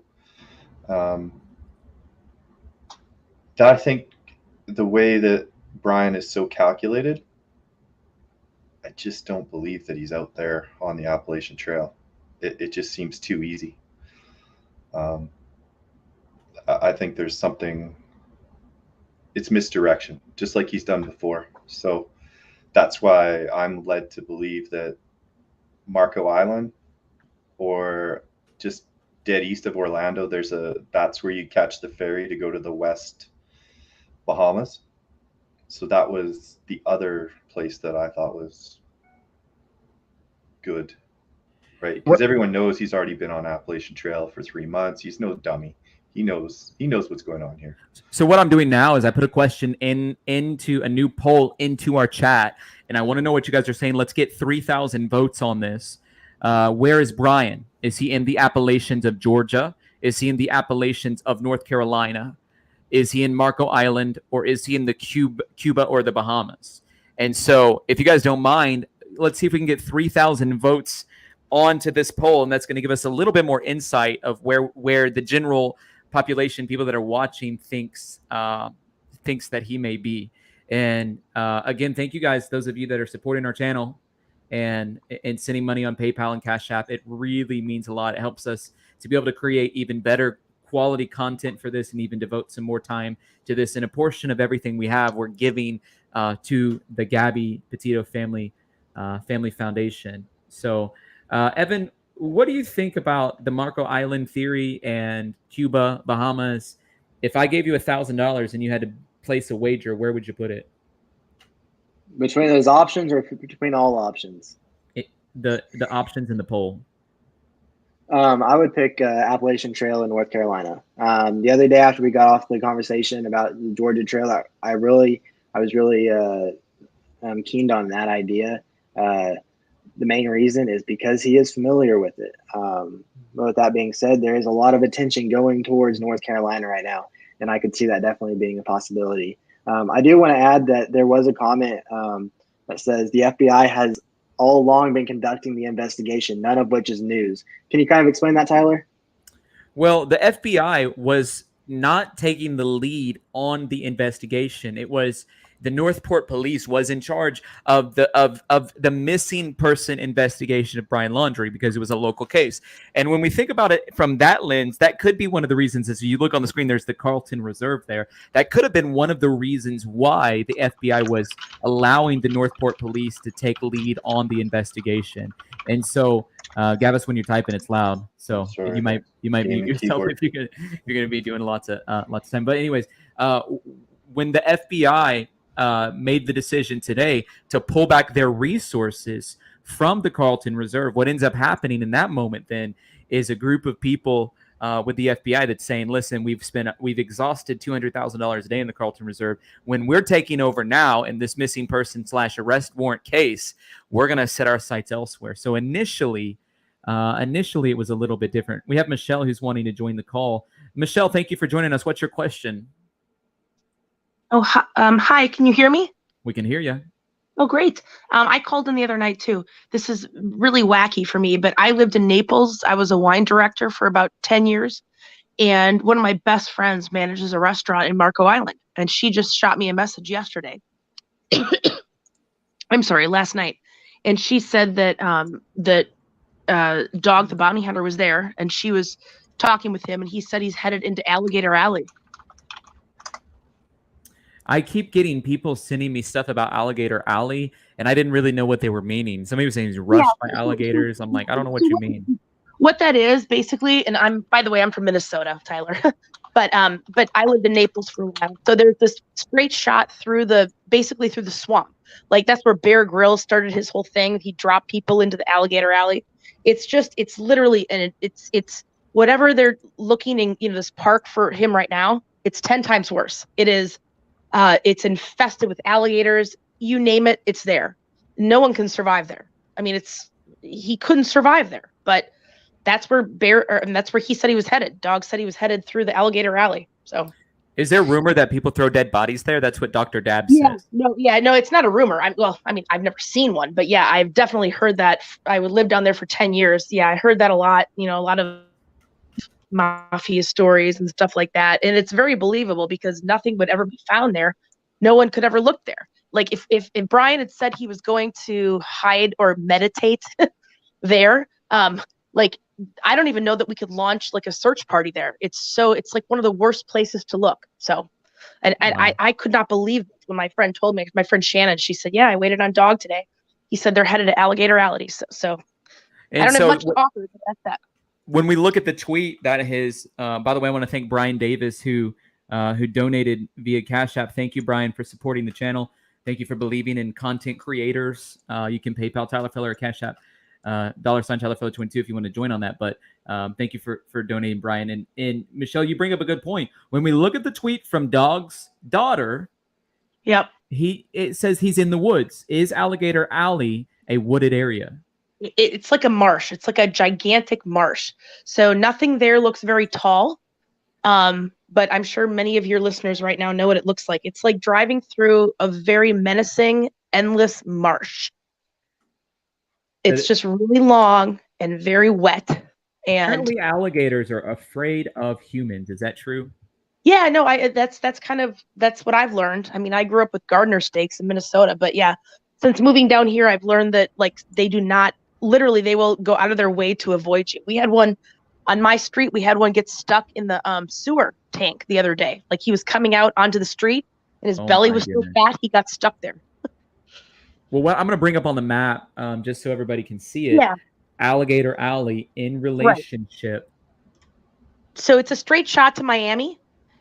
Typically from it goes from the West Coast to the East Coast, and it's a straight shot. There's nothing there. I mean, I guess it would be a great place to throw bodies. I don't like to think about that, but yeah. I got cut off for just a second, but I'm going to add to the screen Alligator Alley in relationship to Marco Island, just so everybody watching would be able to see. Right. So if you were in Marco, you would need to go slightly north to 75, and then you just cut over straight on Alligator Alley. Okay, can you see the screen? Oh, can I? Yeah. Oh, yeah. So whenever I put in Alligator Alley on the map, it gave me that pinpoint right there, like what you're saying on Highway 75. That's it. And 575. that's Yep. it. Yep. Yeah, it's not however unfriendly the territory they've been searching. I don't know that this is larger, but it's got to be rougher. I mean, I don't know how anybody could survive there. It's just, Is it as swampy? yeah, it's basically a low swamp is what it is, but it's infested with everything. I remember I was turning 30 and we drove across from Marco to Miami, and our car broke down and we were freaking out because we had like alligators crossing the street in front of us. It was not a good place to be. So I can't imagine being there. But anyway, I have to go. But my friend did say that the dog said he was going through, and she waits on him all the time, by the way, because he lives not too far from there, or he has a boat dock there or something like that. And he knows my friend, and he said, "Yeah, we're headed through Alligator Alley. That's where we're going." So. Michelle, thank you for being on the call today. Don't forget to hit the like button, share it on Twitter. Anything I will. helps. Hey, Tyler, quick question. Do you Yeah. take any other cash apps other than PayPal? Do you take Zelle or anything like that? Yeah, I take Zelle. I take Venmo. I do all of it. So fantastic. And that's the $ Tyler Feller 22. Is that correct? Yep. Fantastic. Okay. Thanks, guys. Yep. Thank you. Gavis, her story, what she's saying, it's plausible and it makes a whole lot of sense, right? And it actually fits in with what you're saying, the whole Marco Island theory. What do you think? I think he's too much of a narcissist to go dangle with a 7 or 1,000 pound alligator. So I don't know if maybe he's just using that Alligator Alley freeway to get onto the road that goes to like a down around that south end there. I don't know I'm not familiar with the area. I got a video of somebody actually driving into Alligator Alley, and so we're gonna send that in. Evan's saying, "Could somebody send us? Why don't you that text you just sent me, Evan? Why don't you read that and ask if people can send that to us? People will go find that for us." Yeah, so I've seen a lot of videos about flight trackers and being able to see the paths that helicopters are taking right now, and that may give us a good idea of where dog bounty hunter and authorities are searching at this moment. So if any of you guys have a good website or a link to the website that we could potentially look at the location that the helicopters are at right now, go ahead and put that in the comments. And what I got on the screen right now is it's a video of Alligator Alley. This is where we expect Brian Laundrie is possibly at, in Alligator Alley. And there's great intel. We're not saying that's for sure where he's at. This is where we think Dog the Bounty Hunter at least is looking for him. Gavis is saying no, probably not, because there's pythons out there. From the news report, Gavis, that I was listening to, the local experts were saying the alligators, humans don't necessarily have to worry about alligators. Like mostly alligators get away from people. The thing that they have to be worried about are the snakes and the lack of natural resources. Right, and I get that, but there's big ones out here. These aren't your regular little small ones that you would find in that preserve by the one he was at. These are like 1,000-kilogram monsters. This is different. So what we see on the screen right now is a guy's making the drive on Highway 75 that goes from Marco Island to Alligator Alley. And so this is the drive to Alligator Alley. I want to thank YouTube Princess Unicorn for donating on Cash App. Thank you. Thank you for donating on Cash App like that. That's super helpful. And another thing that's helpful today, we've now crossed the threshold of 11,000 live viewers, which blows, I don't know, Evan, it blows my mind. When Evan and I first sat down to have a conversation about this a couple days ago, we said maybe we'll have 100 people on the live stream. That's what we said. Maybe we'll have 100 people show up. Hey, I just brought up the Google Maps here. So you actually have to travel that Interstate 75, which is the Alligator Alley. Yep. But if you take that all the way to the east, you have to get on that number 1 going south to get out that way to that Dry Tortoise National Park or Key West or that Layton, all that stuff, right? Yep. So yeah, I mean, maybe they're looking for him in there, but I have a feeling that he's out maybe somewhere docked up from Key Largo all the way to that Dry Tortoise National Park. I think he's on a boat somewhere out that way. I mean, it's definitely possible. And we have a listener who has sent us a picture, Evan, of that flight path. And so what I want to do is I want to put it on the screen so we can analyze it together. Somebody, thank you who sent that to me. Breed Love sent that to me. The flight tracker of today. So I'm going to go ahead and put that on the screen. And Evan, as I put it on the screen, would you do us a favor and just, if you can just digest it, verbally process it out loud, that way folks can, together, we can sort of get some ideas of what's going on. The flight path. So what we're going to do is, as we're looking at the flight path, the reason we're looking at this flight path is because we want to understand with an educated guess to the best of our ability where, if this is where the flight path is, this is where they think he may be. Okay. Oh, nice. So it looks like where are we at? Naples? Where's that? Yeah, so they started off, it looks like, or ended in Naples, and then that's the Marco Island. Yeah, so you can see they flew around the coast, and then they did did a lot of rotations around the state park.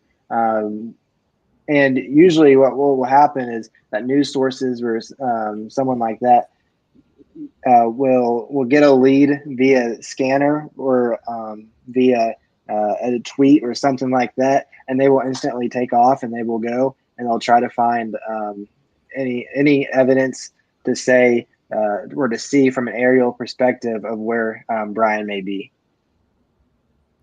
So from my perspective, as I look at this, Gavis, you and I left the call the other night saying possibly he's in the Appalachians.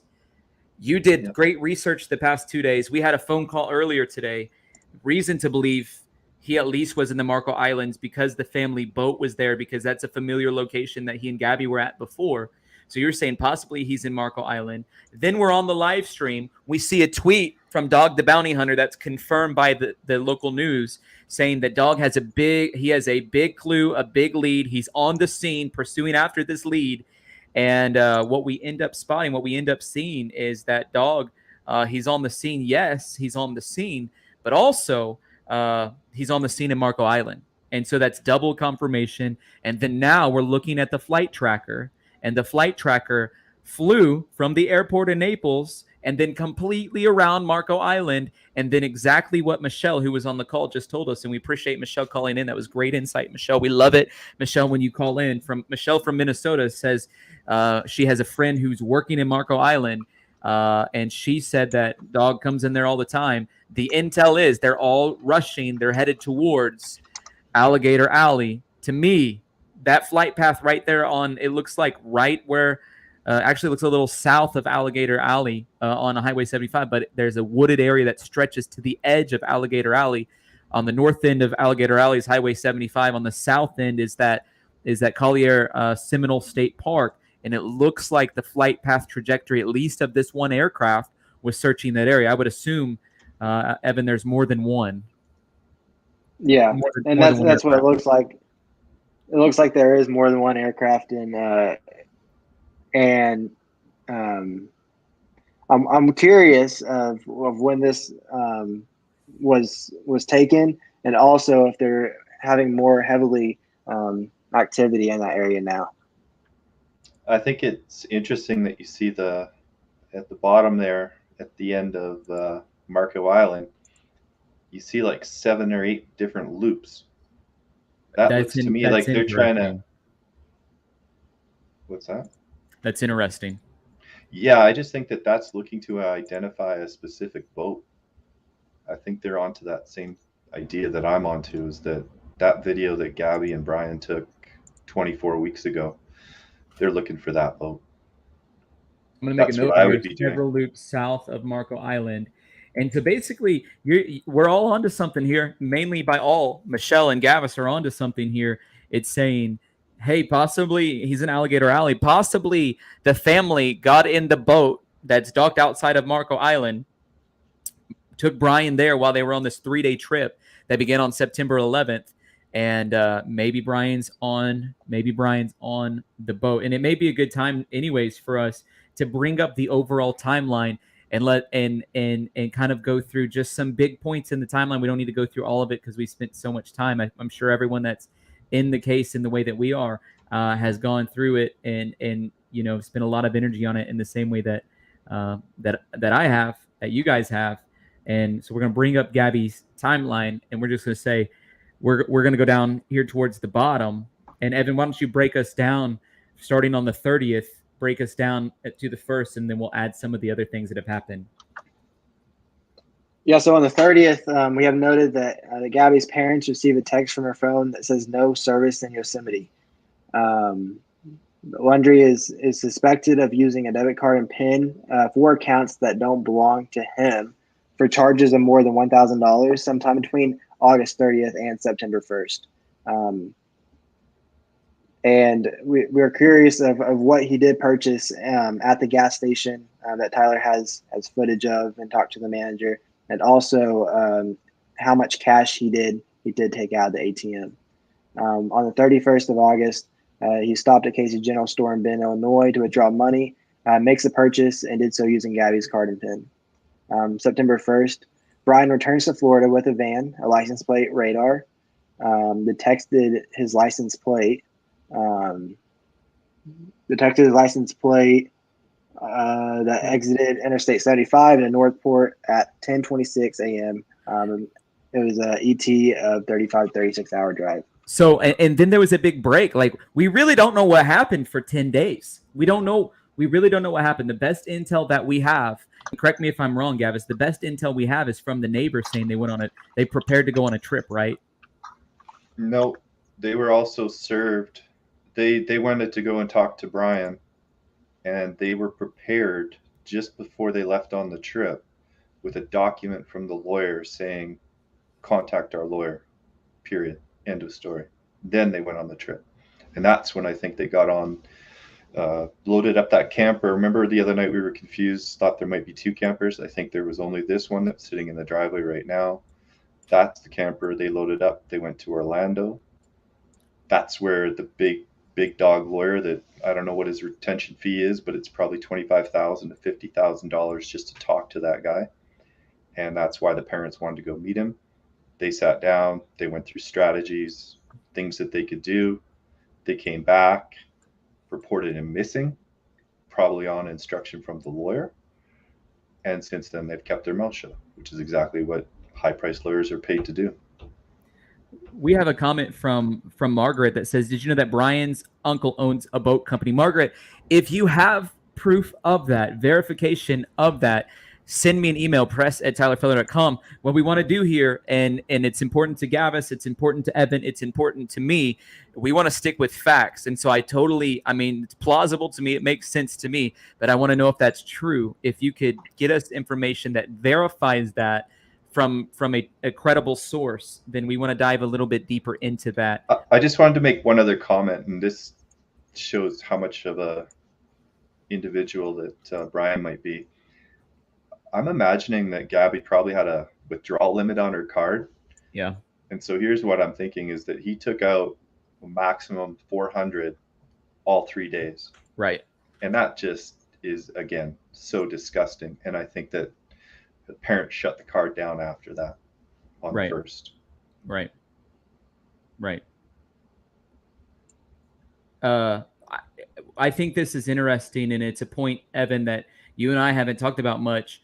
On September 11th, and this is corroborating what Gavis is saying, on September 11th, which is the day that Gabby Petito was reported missing, the Northport police knocked on the door of Roberta and Christopher Laundrie, the home in which Gabby Petito lived, where Brian Laundrie was last seen. And instead of answering any questions that the police had, there was a phone number of their lawyer handed to them. And they said this. They said, we don't know what Brian knows. That's the bottom line. We're hopeful to talk to him. This was the police sergeant. He needs to talk to us. We need to know exactly where he was. Where are their last locations at? She's been gone. Yeah, this is also, keep in mind, this is after they've had the van since the 1st to clean it inside the garage, not on the driveway, inside the garage. Yeah. And then they take the van, they process it for evidence. At this point, there was nothing against Brian. This was a missing person report of Gabby Petito. And then 4 days later, we know that on September 11th, I'm going to add this note to here because it's not noted. This is when the Laundrie family leaves for a 3-day camping trip. Right. We know that's that. confirmed from the neighbors from across the road. Also confirmed. The Laundrie family leaves for a 3-day camping trip. Just put trip. Don't say camping, because I believe they went to Orlando and then down to Marco Island and then back home. And the reason you keep saying Orlando is because we know later on the Laundrie family meets with the family attorney from New York, and they meet with him in Orlando. And so you're saying it's very plausible. It's a quick flight. It's a direct flight. The lawyer flew down from New York, and then they met in Orlando. He flew back, handled whatever business he has there. But that's what they were doing on this trip, because Petito comes up missing. The police are knocking. They're wanting statements. No statements given. The phone number of their lawyer is given to him, and then they likely meet with the lawyer during that time span. Hey, if you guys are watching right now, thank you for watching. I put a little banner down at the bottom. It's important to us if you guys would. So this is partly why. Like and subscribe. It helps us get into the YouTube algorithm. It helps sustain our channel. It helps support us. And so if you guys don't mind, if you're watching, we've only had about 3,000 or nearing 4,000 likes, and there's been many, many more than that watching this. And I thank you guys for watching. And so, Tyler, this goes back to my point why I don't believe he's on the Appalachian Trail, is that they just don't have the time. It just doesn't seem logical that his parents are going to be that laser focused to get this poor kid to a takeoff point on the Appalachian Trail. And misdirection is what this kid is good at. So that's why I started trying to find a different avenue to go down to. I'm getting lots of emails and I'm getting lots of statements asking more specific questions about Gabby's bank account when they locked the card down. All of it's a guess on it. We know that he was using Capital One cards, debit cards, checking cards, and I confirmed with the gas station where I live at in Illinois. Brian Laundrie stopped at the gas station there. It's one of the ones that the FBI was using to bring this warrant against him. He stopped there, used Gabby Petito's debit card and PIN number, withdrew money, made some purchases, of course, of gas, but also some other things. Okay, so we know that happened. We don't know if and when they locked the card down. They probably, I would say, a 22-year-old, their parents don't have access to log onto their Capital One and see all their reports. Unless it was a shared account. But by the time many people are 22, Evan, talk about this. Does your mom have your bank account information? You've had your own bank account information since you were 15. Yeah. So I think when I opened my first account, my parents had access to the communication, and honestly, the bank account that I just closed, my mom still had the access to my card because she was a co-signer on it. So it is possible that maybe her parents helped her open the account and that she was still on, that they still were on the account. But as of now, I just closed that account, and so my parents don't have access to get on it since they aren't actually on the account.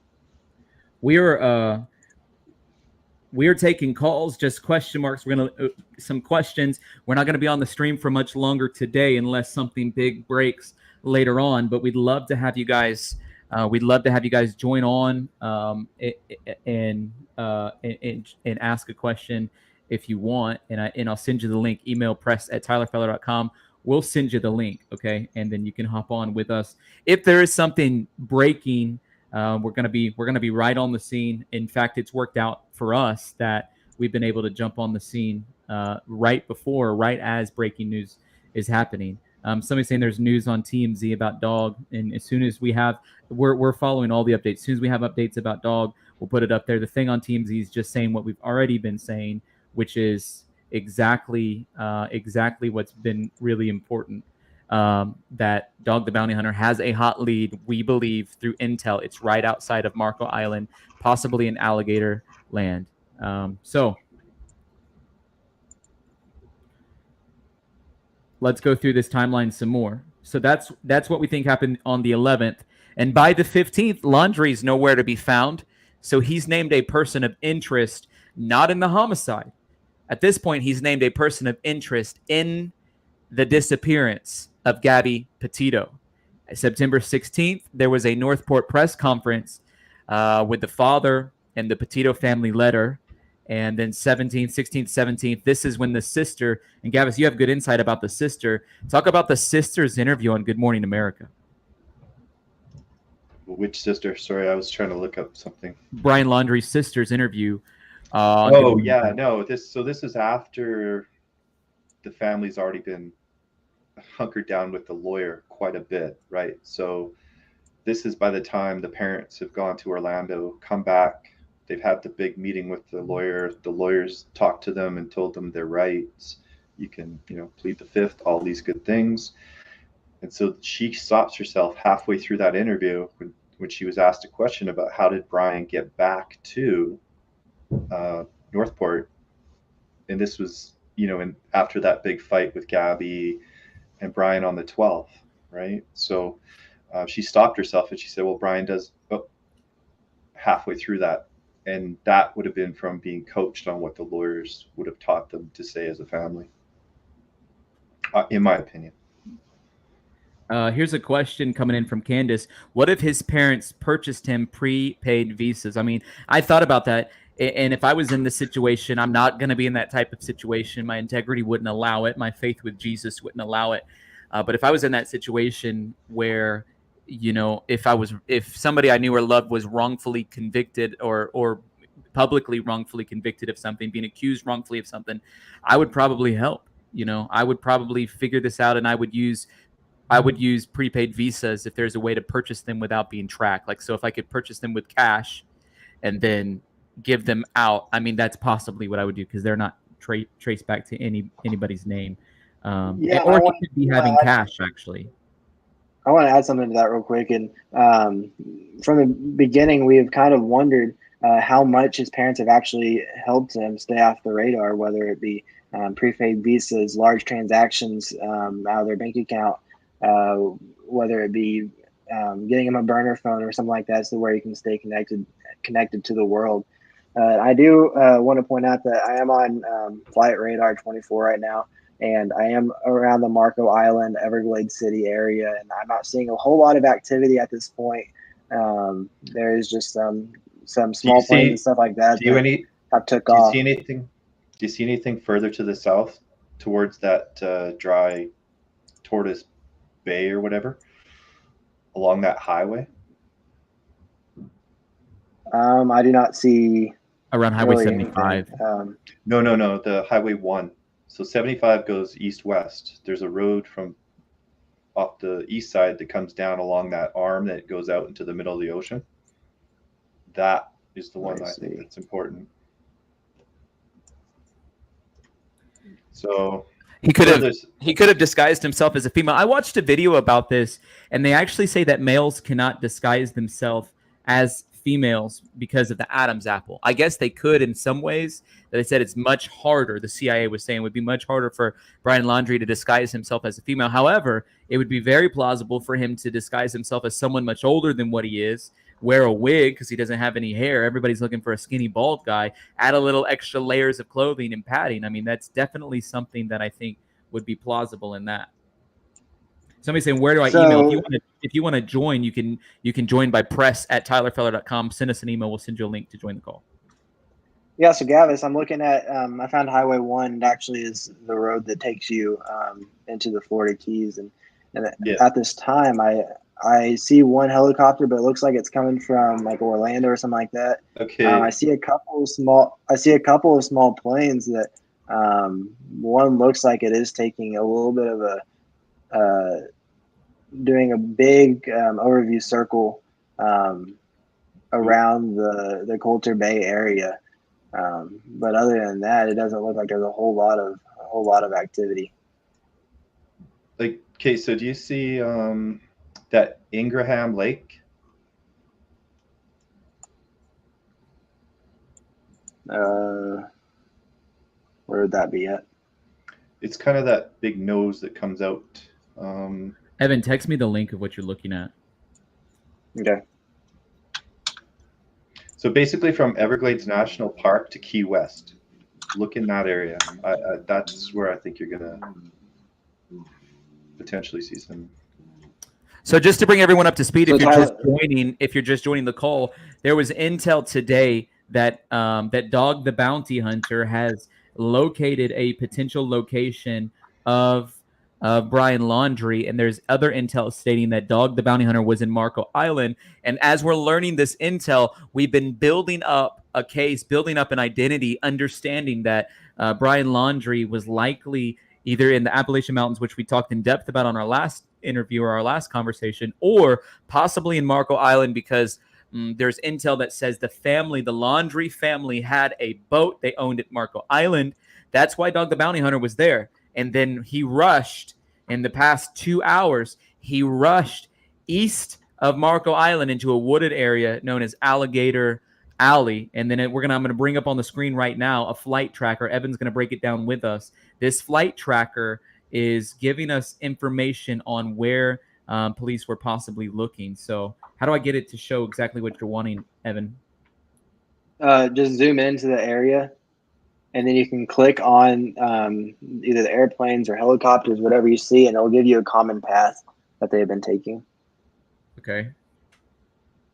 Yeah. Looks like you can see.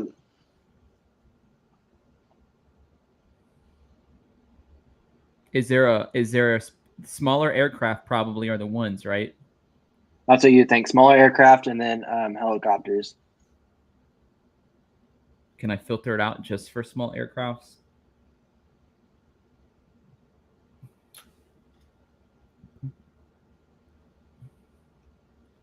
So Highway 1 is what you're saying, Gavis? Yeah, if you go east, kind of by Key West, then you'll see Highway 1. Well, that was just to explain why Dog the Bounty Hunter would say he's going down Alligator Alley, because he would have taken the interstate, right? The Interstate 75, the one that goes across, that's considered Alligator Alley. So if you go south of where you're clicking around there, Tyler, you'll be close to where I'm thinking. Keep going. And you can see all those like little airplanes. So see that Everglade National Park? So I think somewhere between that Everglade National Park and southwest of that is where you want to be. Remember, this kid's been out there a long, long time. And some people are in the comments are making some good points. JHR just said it is currently it's dark in Florida at this time. Yeah, we need to look at like an hour ago. Is there a way to look at that, like a history from an hour ago?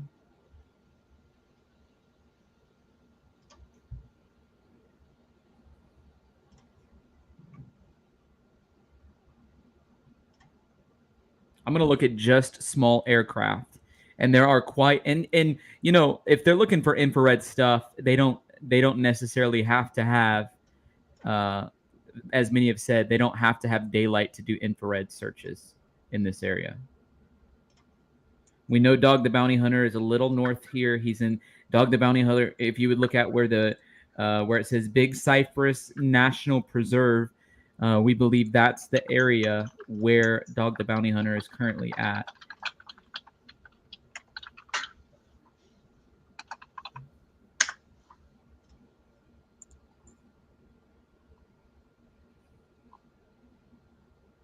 Let's see what's going on in the comments. Somebody says he's in El Chapo's plane. I'm not sure. Here's a question. So they took the camper, then why? To hide the fact they dropped Brian off? What's your theory there, Gavis? What's the point of the camper?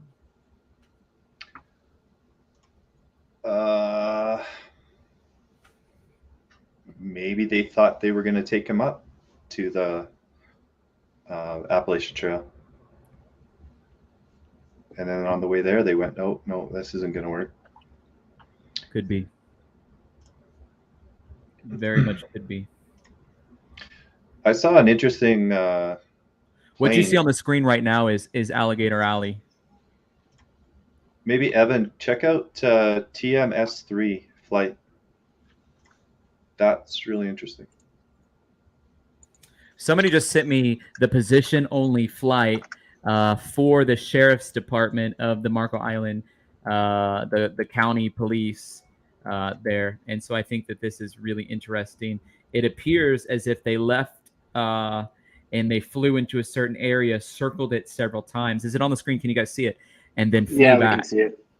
And so that's an interesting thing. And some of you guys are saying, well, why are you looking at this? What's the point of looking at the flight? And then there, people are not necessarily happy with us doing that. We're looking because there's now 4 or 5 sources saying that this is the area where Dog the Bounty Hunter's at. And the FBI is taking over. And so we know that they are looking in this area, and they're going to be looking with aircraft as well as many other things. Okay. They're looking And with Tyler, aircraft. I want to add that as I mentioned earlier, Hurricane Sam, as it approaches Florida, it is currently, I think, approaching like the Puerto Rico, Cuba area. I think as it approaches Florida, then we're going to have an issue with weather. So it is important that they go ahead and are able to find Brian as soon as possible if he is in the Everglades and Florida area. Even if it doesn't hit directly, then they're just going to get impacted with a lot of rain, and it's going to make searching and rescuing a lot harder. I'm going to add Amy to the stream. She has a question. Amy, what are you thinking? Hi, Amy, you're live you with know us. what? Are you thinking? I'm a little concerned. Do you hear me? Hi, do you hear just me? fine. Thank you for joining Yeah, us. we can hear you. Hi. Okay. Do you think that letting them, that you're out, we're all out there showing where everybody's looking, that it's going to give Laundrie any kind of heads up? I don't think so. Now he's And I gotta watched, move? if you know who Callahan Walsh is, which is John Walsh's son, Yes. I watched an interview Yes, I with him do. where the news was asking, they're saying, hey, is it good or bad that they're calling us internet sleuths? Is it good or bad that there's internet sleuths on the case? And Callahan said, well, in the past, they haven't been helpful. But what we're finding out in this situation with Brian Laundrie, that this has been an incredibly helpful a genre, a new evolution of what it means to be an armchair or internet detective. And so actually it's yielding net positive for folks. And I appreciate that question. I mean, it's a good thought. I Because think, like we don't want to tip them off. I think that people should be happy that we have the support of them looking for him, to find him, because he shouldn't be out there, and we need justice. And I have a daughter, and I would not want this to happen to my daughter. It's very upsetting to see this going on. And, also, it's also very easy now with all these masks. People are wearing masks. The mask thing is making it very easy for people to blend in. So I can see him wearing a mask on his face for COVID, growing his hair out, and changing his hair color. And yeah, looks like Amy got cut off, but I mean, that's a great question that she was asking. So, Gavis, what do you think? I don't think Brian's changing his hair color anytime soon. He's bald. That's a great point. I want to remind everybody that's watching, do me a favor, hit the like button and hit the subscribe button. That helps get us into the YouTube algorithm. And this is ultimately about finding justice for Gabby. Thank you for helping us out in that way. Did you see that helicopter there, Evan? I think that other plane, it wasn't identified. So that's what I didn't know about. Just throwing stuff against the wall over there with that flight radar. I've never seen that before. I mean, I've seen it, but I haven't used it. I appreciate you guys sending us the flight paths, the flight radars. That's super helpful for us. And what it is doing is it's showing us, it's giving us a heads up of where the police are likely looking in these cases. I do want to mention that there, I don't know if it was the exact one that Gavis was mentioning or not, but there is a helicopter currently in the southern Everglades that looks like it's kind of sitting on top of it at this time. I'm not sure if it's making loops or not. There's also a small aircraft that looks like it has kind of made a circle around the southern Glades and is headed. I don't know if it's back to the airport or what, but it looks like there is some activity around the around the Everglades. And you guys are going to want to stay tuned because in about 10 minutes, we have a special guest that I'm communicating with that's going to join our stream. And I promise you guys are going to want to be on here for that. Like, share. If you guys can go to Twitter and if you guys don't mind sharing it on Twitter, I'm going to make a post right now and say we're live right now on Twitter. And if you guys could hit the retweet button on that, this is going to help us out. And thank you guys for watching and being a part of this. And so many people are saying several planes are flying around different locations.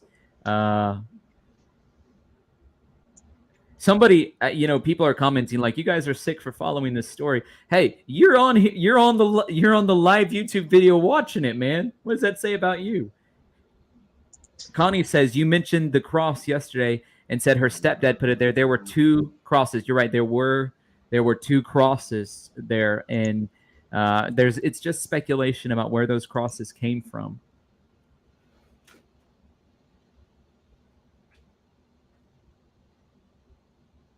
Gavis, what are you researching? I hear you type in. I see your eyes looking. What is it that you're looking into right now? I was actually getting ready to talk about that girl that saw Brian and Gabby the 23rd and the 24th, just so we can fill in more information on that timeline. Do you remember I was talking to you about the girl that talked about there being 3 people in the van? Yeah. So has anybody else heard that? 3 people in the van. 3 people in the van.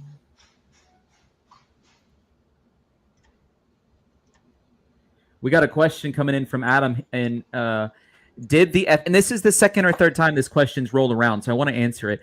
Did the FBI search the storage locker of Gabby and Brian? I assume I haven't seen a report on this. My assumption would be that if the FBI is involved in an investigation, then yeah, absolutely they would go after and search. But I haven't seen a report of that. But that's a great question. If anybody's found an actual verified report of that, please send it. Please send it.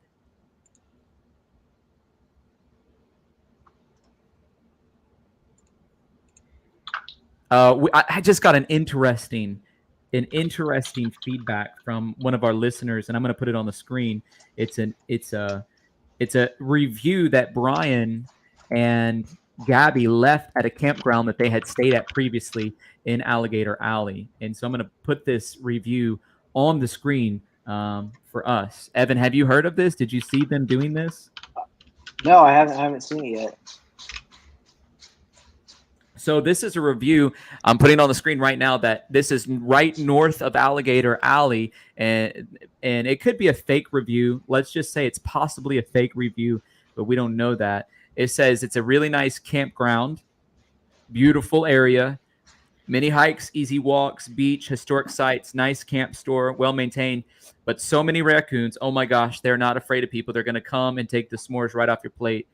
While our family was asleep, the raccoons broke in the tent, took the marshmallows. So warning, raccoons will run this place. I don't know if that's verified legit, as if... When was that dated? It was dated in July of 2021. So it could be true and it could not be true. I'm kind of looking through Instagram right now. I was trying to see. Yeah, see where they were at in July 26, 2021. That will help verify that. And then we have a picture of the flight path of an aircraft of a private owner. Some people say dog will be in the government aircrafts. I don't think so. Dog is a private citizen who owns a private company who occasionally helps people who have bail bonds that are out, or is a bounty hunter, which means what? He hunts for people when there are bounties. Okay? And so he's not going to be on the government. Why would he be in the government issued aircraft? He's going to be on a private, and likely he would have rented it out. So this is a private aircraft, and you could tell that area that we have intel that Dog the Bounty Hunter is on. man, that intel has been great intel, great insight. And not only is Dog the Bounty Hunter there, but we've seen the police footage and other footage saying that he was there. And Tyler, I want to go ahead and add that I went ahead and looked on Gabby's Instagram, and on July 26th, she posted a picture at Mystic Hot Springs, which is in Utah. Okay. So if they did leave that review, which it's possible, it's possible they did, possible they didn't, it would have been a review they left after the fact.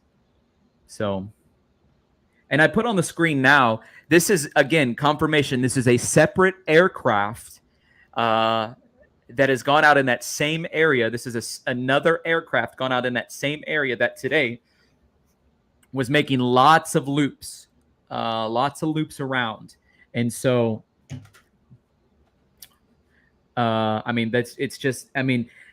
it couldn't be more clear that the suspicion is he was never in the Carlton Reserve, but instead he's in this portion of a wooded area outside of Marco Island, Alligator Forest, Everglades Park in South Florida.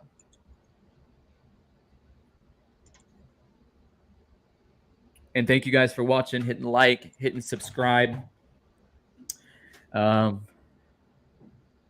Truth Tracker is tracking the truth. And man, these comments roll in fast. And so that's great. Love comments rolling in, but he was basically giving us a recap of the different planes that are coming in. And yeah, so essentially those new things I clipped there in the private chat, that was going to talk to the witness that said that she saw 3 people in that van. And it's a pretty, this is facts. So I think it's important that we watch and talk about it, because you can actually see Gabby's van, and a lot of people haven't linked this to anything before. So, and thank you guys who went over to my Twitter and retweeted the fact that we're live right now on YouTube. That really means a lot that you guys are helping us out in that way. There's several. I mean, I'm just getting them in like crazy. People sending me aircraft after aircraft after aircraft flying around in this area. It couldn't be more evident that people are pointing to the fact that they think that Brian Laundrie is here. I wonder what the intel was that Dog the Bounty Hunter had. And by the way, there are people who are for Dog and against Dog, but as a pastor, Dog is in the Christian world. He speaks at a lot of churches, and I was able to reach out to him just through my connections in ministry. I was able to reach out to him earlier today because I wanted him to join us, even if it was just for a few minutes on the live. And the response was, well, today they can't because they're so in depth with this Brian Laundrie case. And so I'm hoping that in the next couple of days, if things simmer down, or if he chases these leads down and ends up having some more time, then what we'll end up doing is maybe being able to have him on here. I hope that we'll be able to have him on here, and I'm going to continue to keep my connection with him because I'd love to be able to interview him and get his insight on it. Tyler, what were the results of that first poll where you gave the 4 options of where we might find him? Most people were saying Appalachians in North Carolina, but I can make the poll again because as we're looking into more and more of these details, it's appearing to me as if more people are probably going to think that, Well, maybe make it, more refined. Like, I think we're going to find him out on the water. I don't think he's in this reserve park at all. So what question should I ask? I don't know, keep it similar, but water, inland, Appalachian Trail, Canada. I don't know. I think people are losing the theory that he's in Canada has lost its steam. I think it is. I think Appalachian Trail is losing its steam now too. Appalachian Trail, even in the course of our call, has lost a lot of steam.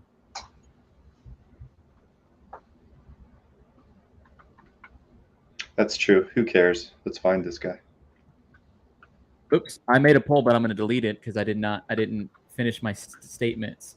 So I'm going to go ahead and end that poll. I'm writing a poll, and I'm going to ask the question: where is Brian? Is he on water? Is he in the Appalachians? Is he in South Florida? Okay, so we're going to narrow it down. Where is Brian?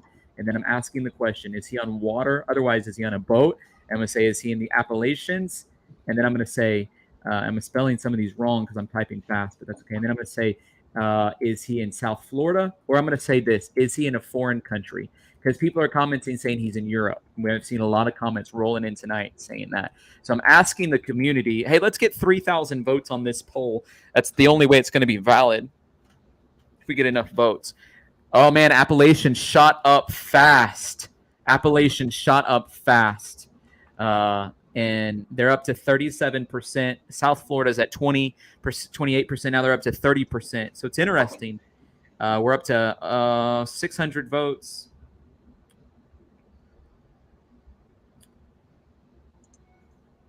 Most people gave us Appalachians is gaining ground. Yeah, I think people are getting sick of us talking about this the way we are right now. I think we have to move on.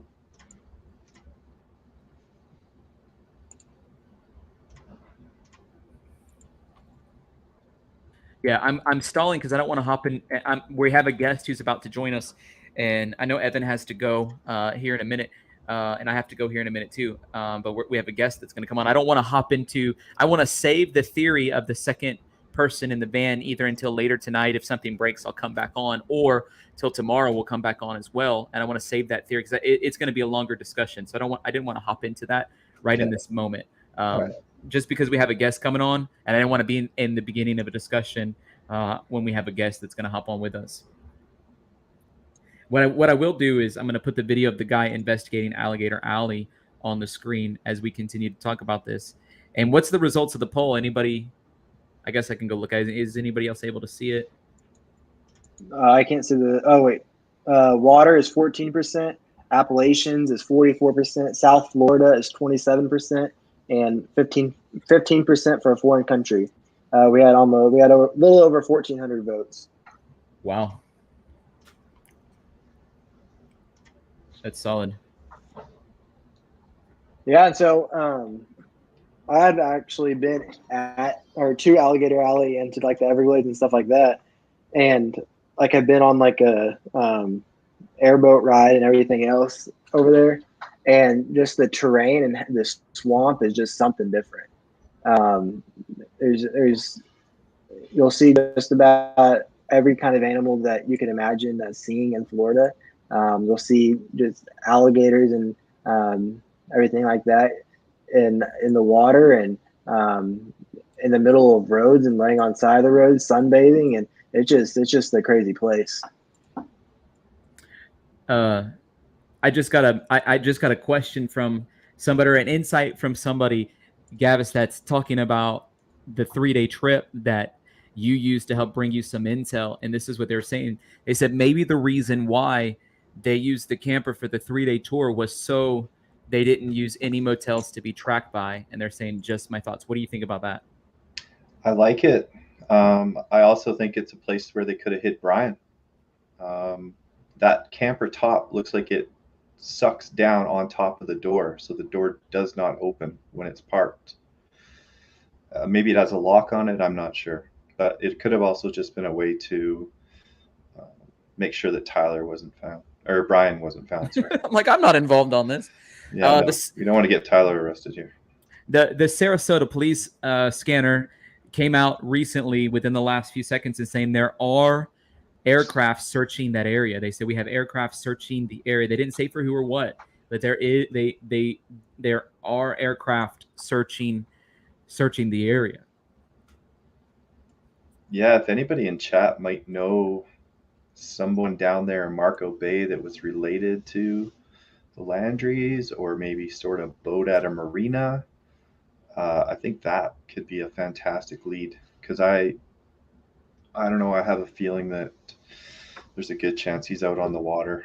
There was an Instagram linked to the Brian and Gabby earlier today that was actually real, because it had to have the password, and they posted a video of somebody walking on an Appalachian trail. Well, again, I thought that was misdirection and going in a completely different direction. So that's kind of why I shied away from the Appalachian Trail, which was my original plan, where I thought he was going.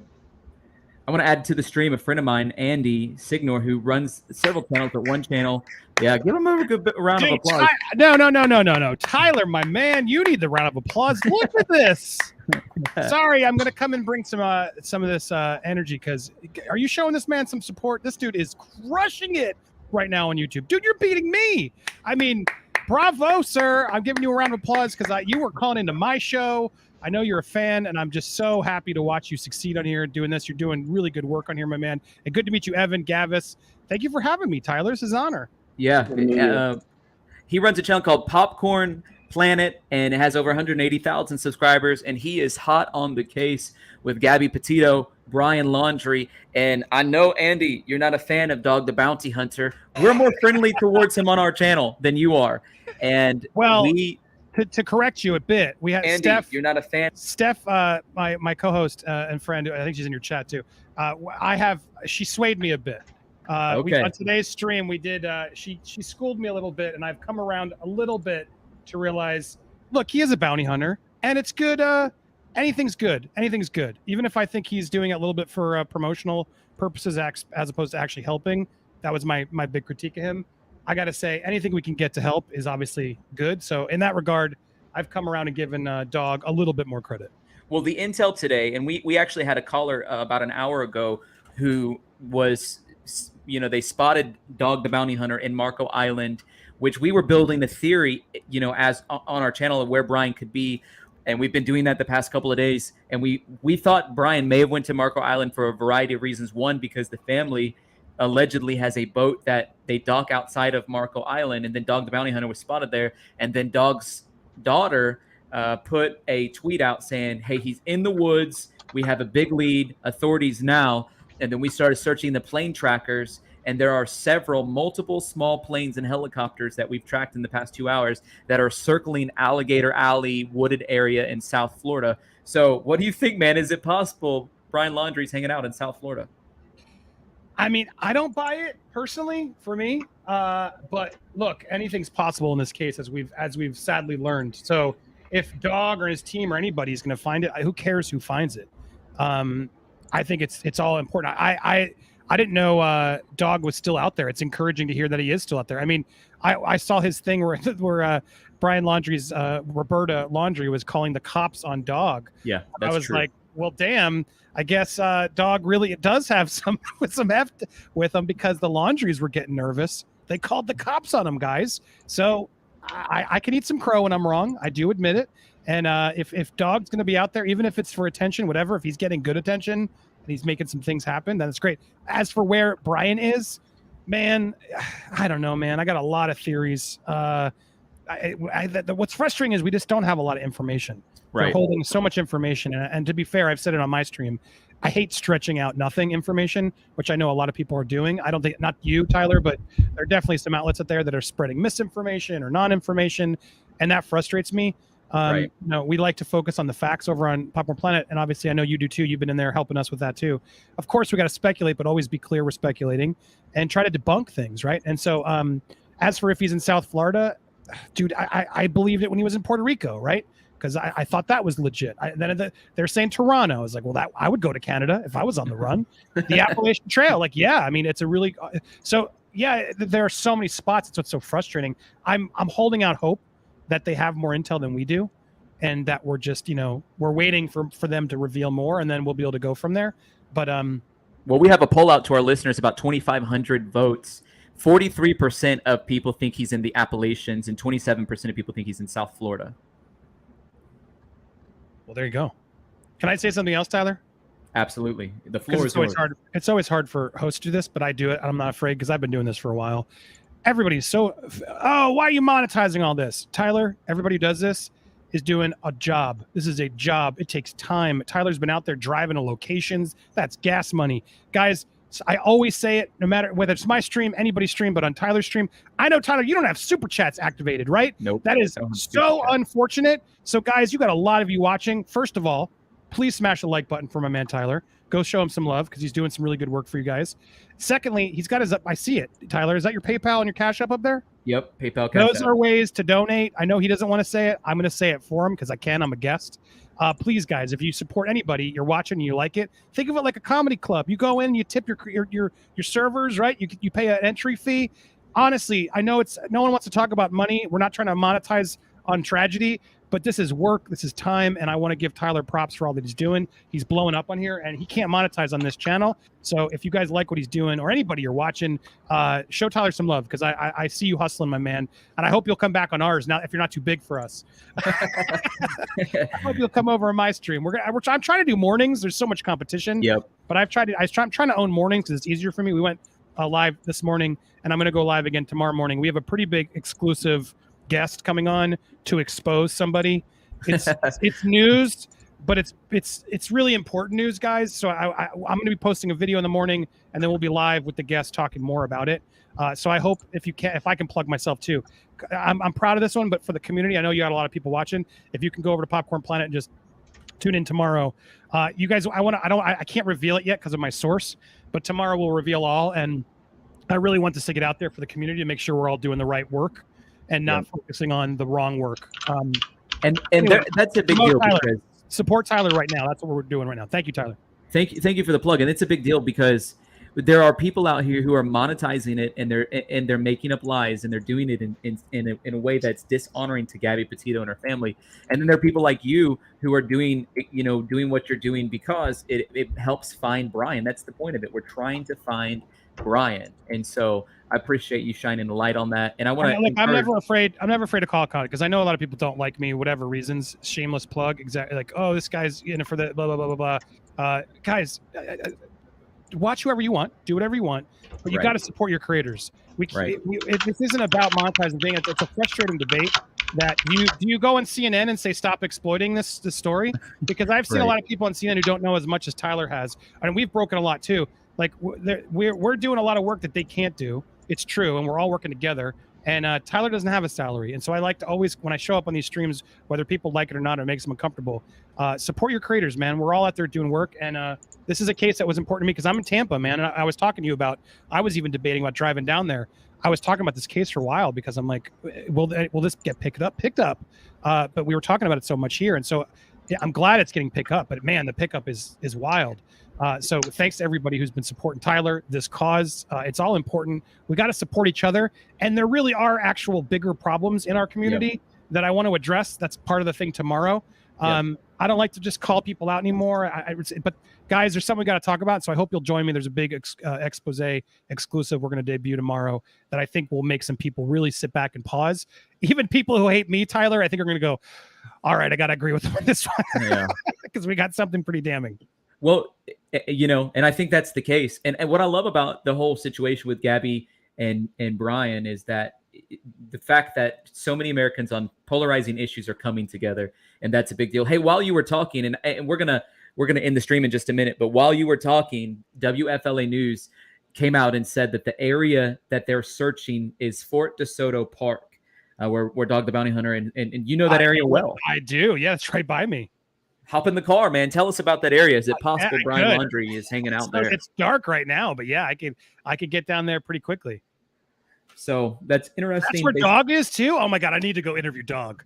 Yeah. You weren't here. I reached out and I tried to snag an interview with Dog. He said he's not doing interviews for the next couple of days because he's so focused on this case, which I thought was interesting. I'm sure if you throw a camera in his face and he has a second, he will give you the interview. Heck yeah! If I was in Florida, I would definitely do that. That's good to know. Let me know. I will come on with you from Fort DeSoto. Yeah, I've been there. Yeah, totally know what they're doing there. That's so weird that he would be hidden there. I don't believe that. It's not that big of an area. Where's it at? Seems like it's direct. Josh Benson. It's just south of Tampa, south of St. Pete. Josh Benson from WFLA said that they arrived to Fort DeSoto to check a new lead in the case, and they're going to tomorrow to have a report on that. So it could just be totally, something that totally ends up being a dead end. But anyways, we're gonna hop off here for the night. I want to strongly encourage everybody. Listen, at Popcorn Planet tomorrow, Andy has such a great thing. Everybody needs to go. In fact, what time are you going on? Do you know? I'll be putting a video up around 11 that'll sort of reveal the expose, and then we'll have a special guest who revealed the expose joining me around a little bit before 12 noon Eastern Standard Time. So come on by. We also have I cover a lot of other stuff too. I get into depth with Gabby, but there's some big, huge news with this Britney Spears case. It's another tragedy case. The R. Kelly thing too. So. R. Kelly, we just broke as well. But this Britney one's massive, guys. Like her kids were recorded without her knowledge. And now K-Fed, or who's, the kid's father's, is coming out. We've got some exclusive coverage along with a lawyer breaking down that case as well tomorrow. There's so much to get through. And then we're going live on Wednesday from the courthouse in Los Angeles to break down that case. So yeah, I appreciate the plug, man. And we do a lot of coverage like this. There's Steph in the chat. And Tyler, come on tomorrow. Come on the show while we're live. If you're around, if you want to pop on in, I love supporting the good people in this community. We got to help each other. I think a lot of us are trying to all compete for the same news, but hey, whoever's getting it, great, get it. As long as we're getting the word out, that's what this is about. And support Tyler, my guy. Guys, can you? Oh, sorry, Tyler, I didn't mean to overtake, but dude doesn't have super chat. I'm sitting here like, oh my god, dude, that's not people like to engage, and it really helps. YouTube takes a huge cut. And then when I talk about it, people are saying, "Oh, you're trying to monetize on this." I'm like, my donations tonight were less than $50 total. So I'm so sick of that logic, guys. Come on, man? CNN's got such a big budget. Tyler's working his butt off. We all are. It's not like about the money, but it's like I try to like destigmatize it because every other industry gets tipped or whatever. That's what we do too. We don't have salaries to report this, and we want to spend all our time devoting this to you. If you like, you got 10,000 people watching. If you guys like this, throw them a buck in the jar as you leave. I wanted to show you support, man. Really, we've given over. By the way, we've given a large percentage of it, a very large percentage of it, directly to Gabby's family. So we're not even keeping the money, but it is good for people to be connected. So, anyways, thanks for joining us. Thanks for being on the live stream. Evan, Evan. Nice to meet you, Evan. Good job. Evan, you get the final words. Yeah, what do you have nice to say? To meet you too. Justice for Gabby. Justice for Gabby. You heard it there. So everyone, thanks you for joining today on the live stream. We'll be back tomorrow, early afternoon time frame tomorrow. We'll be back.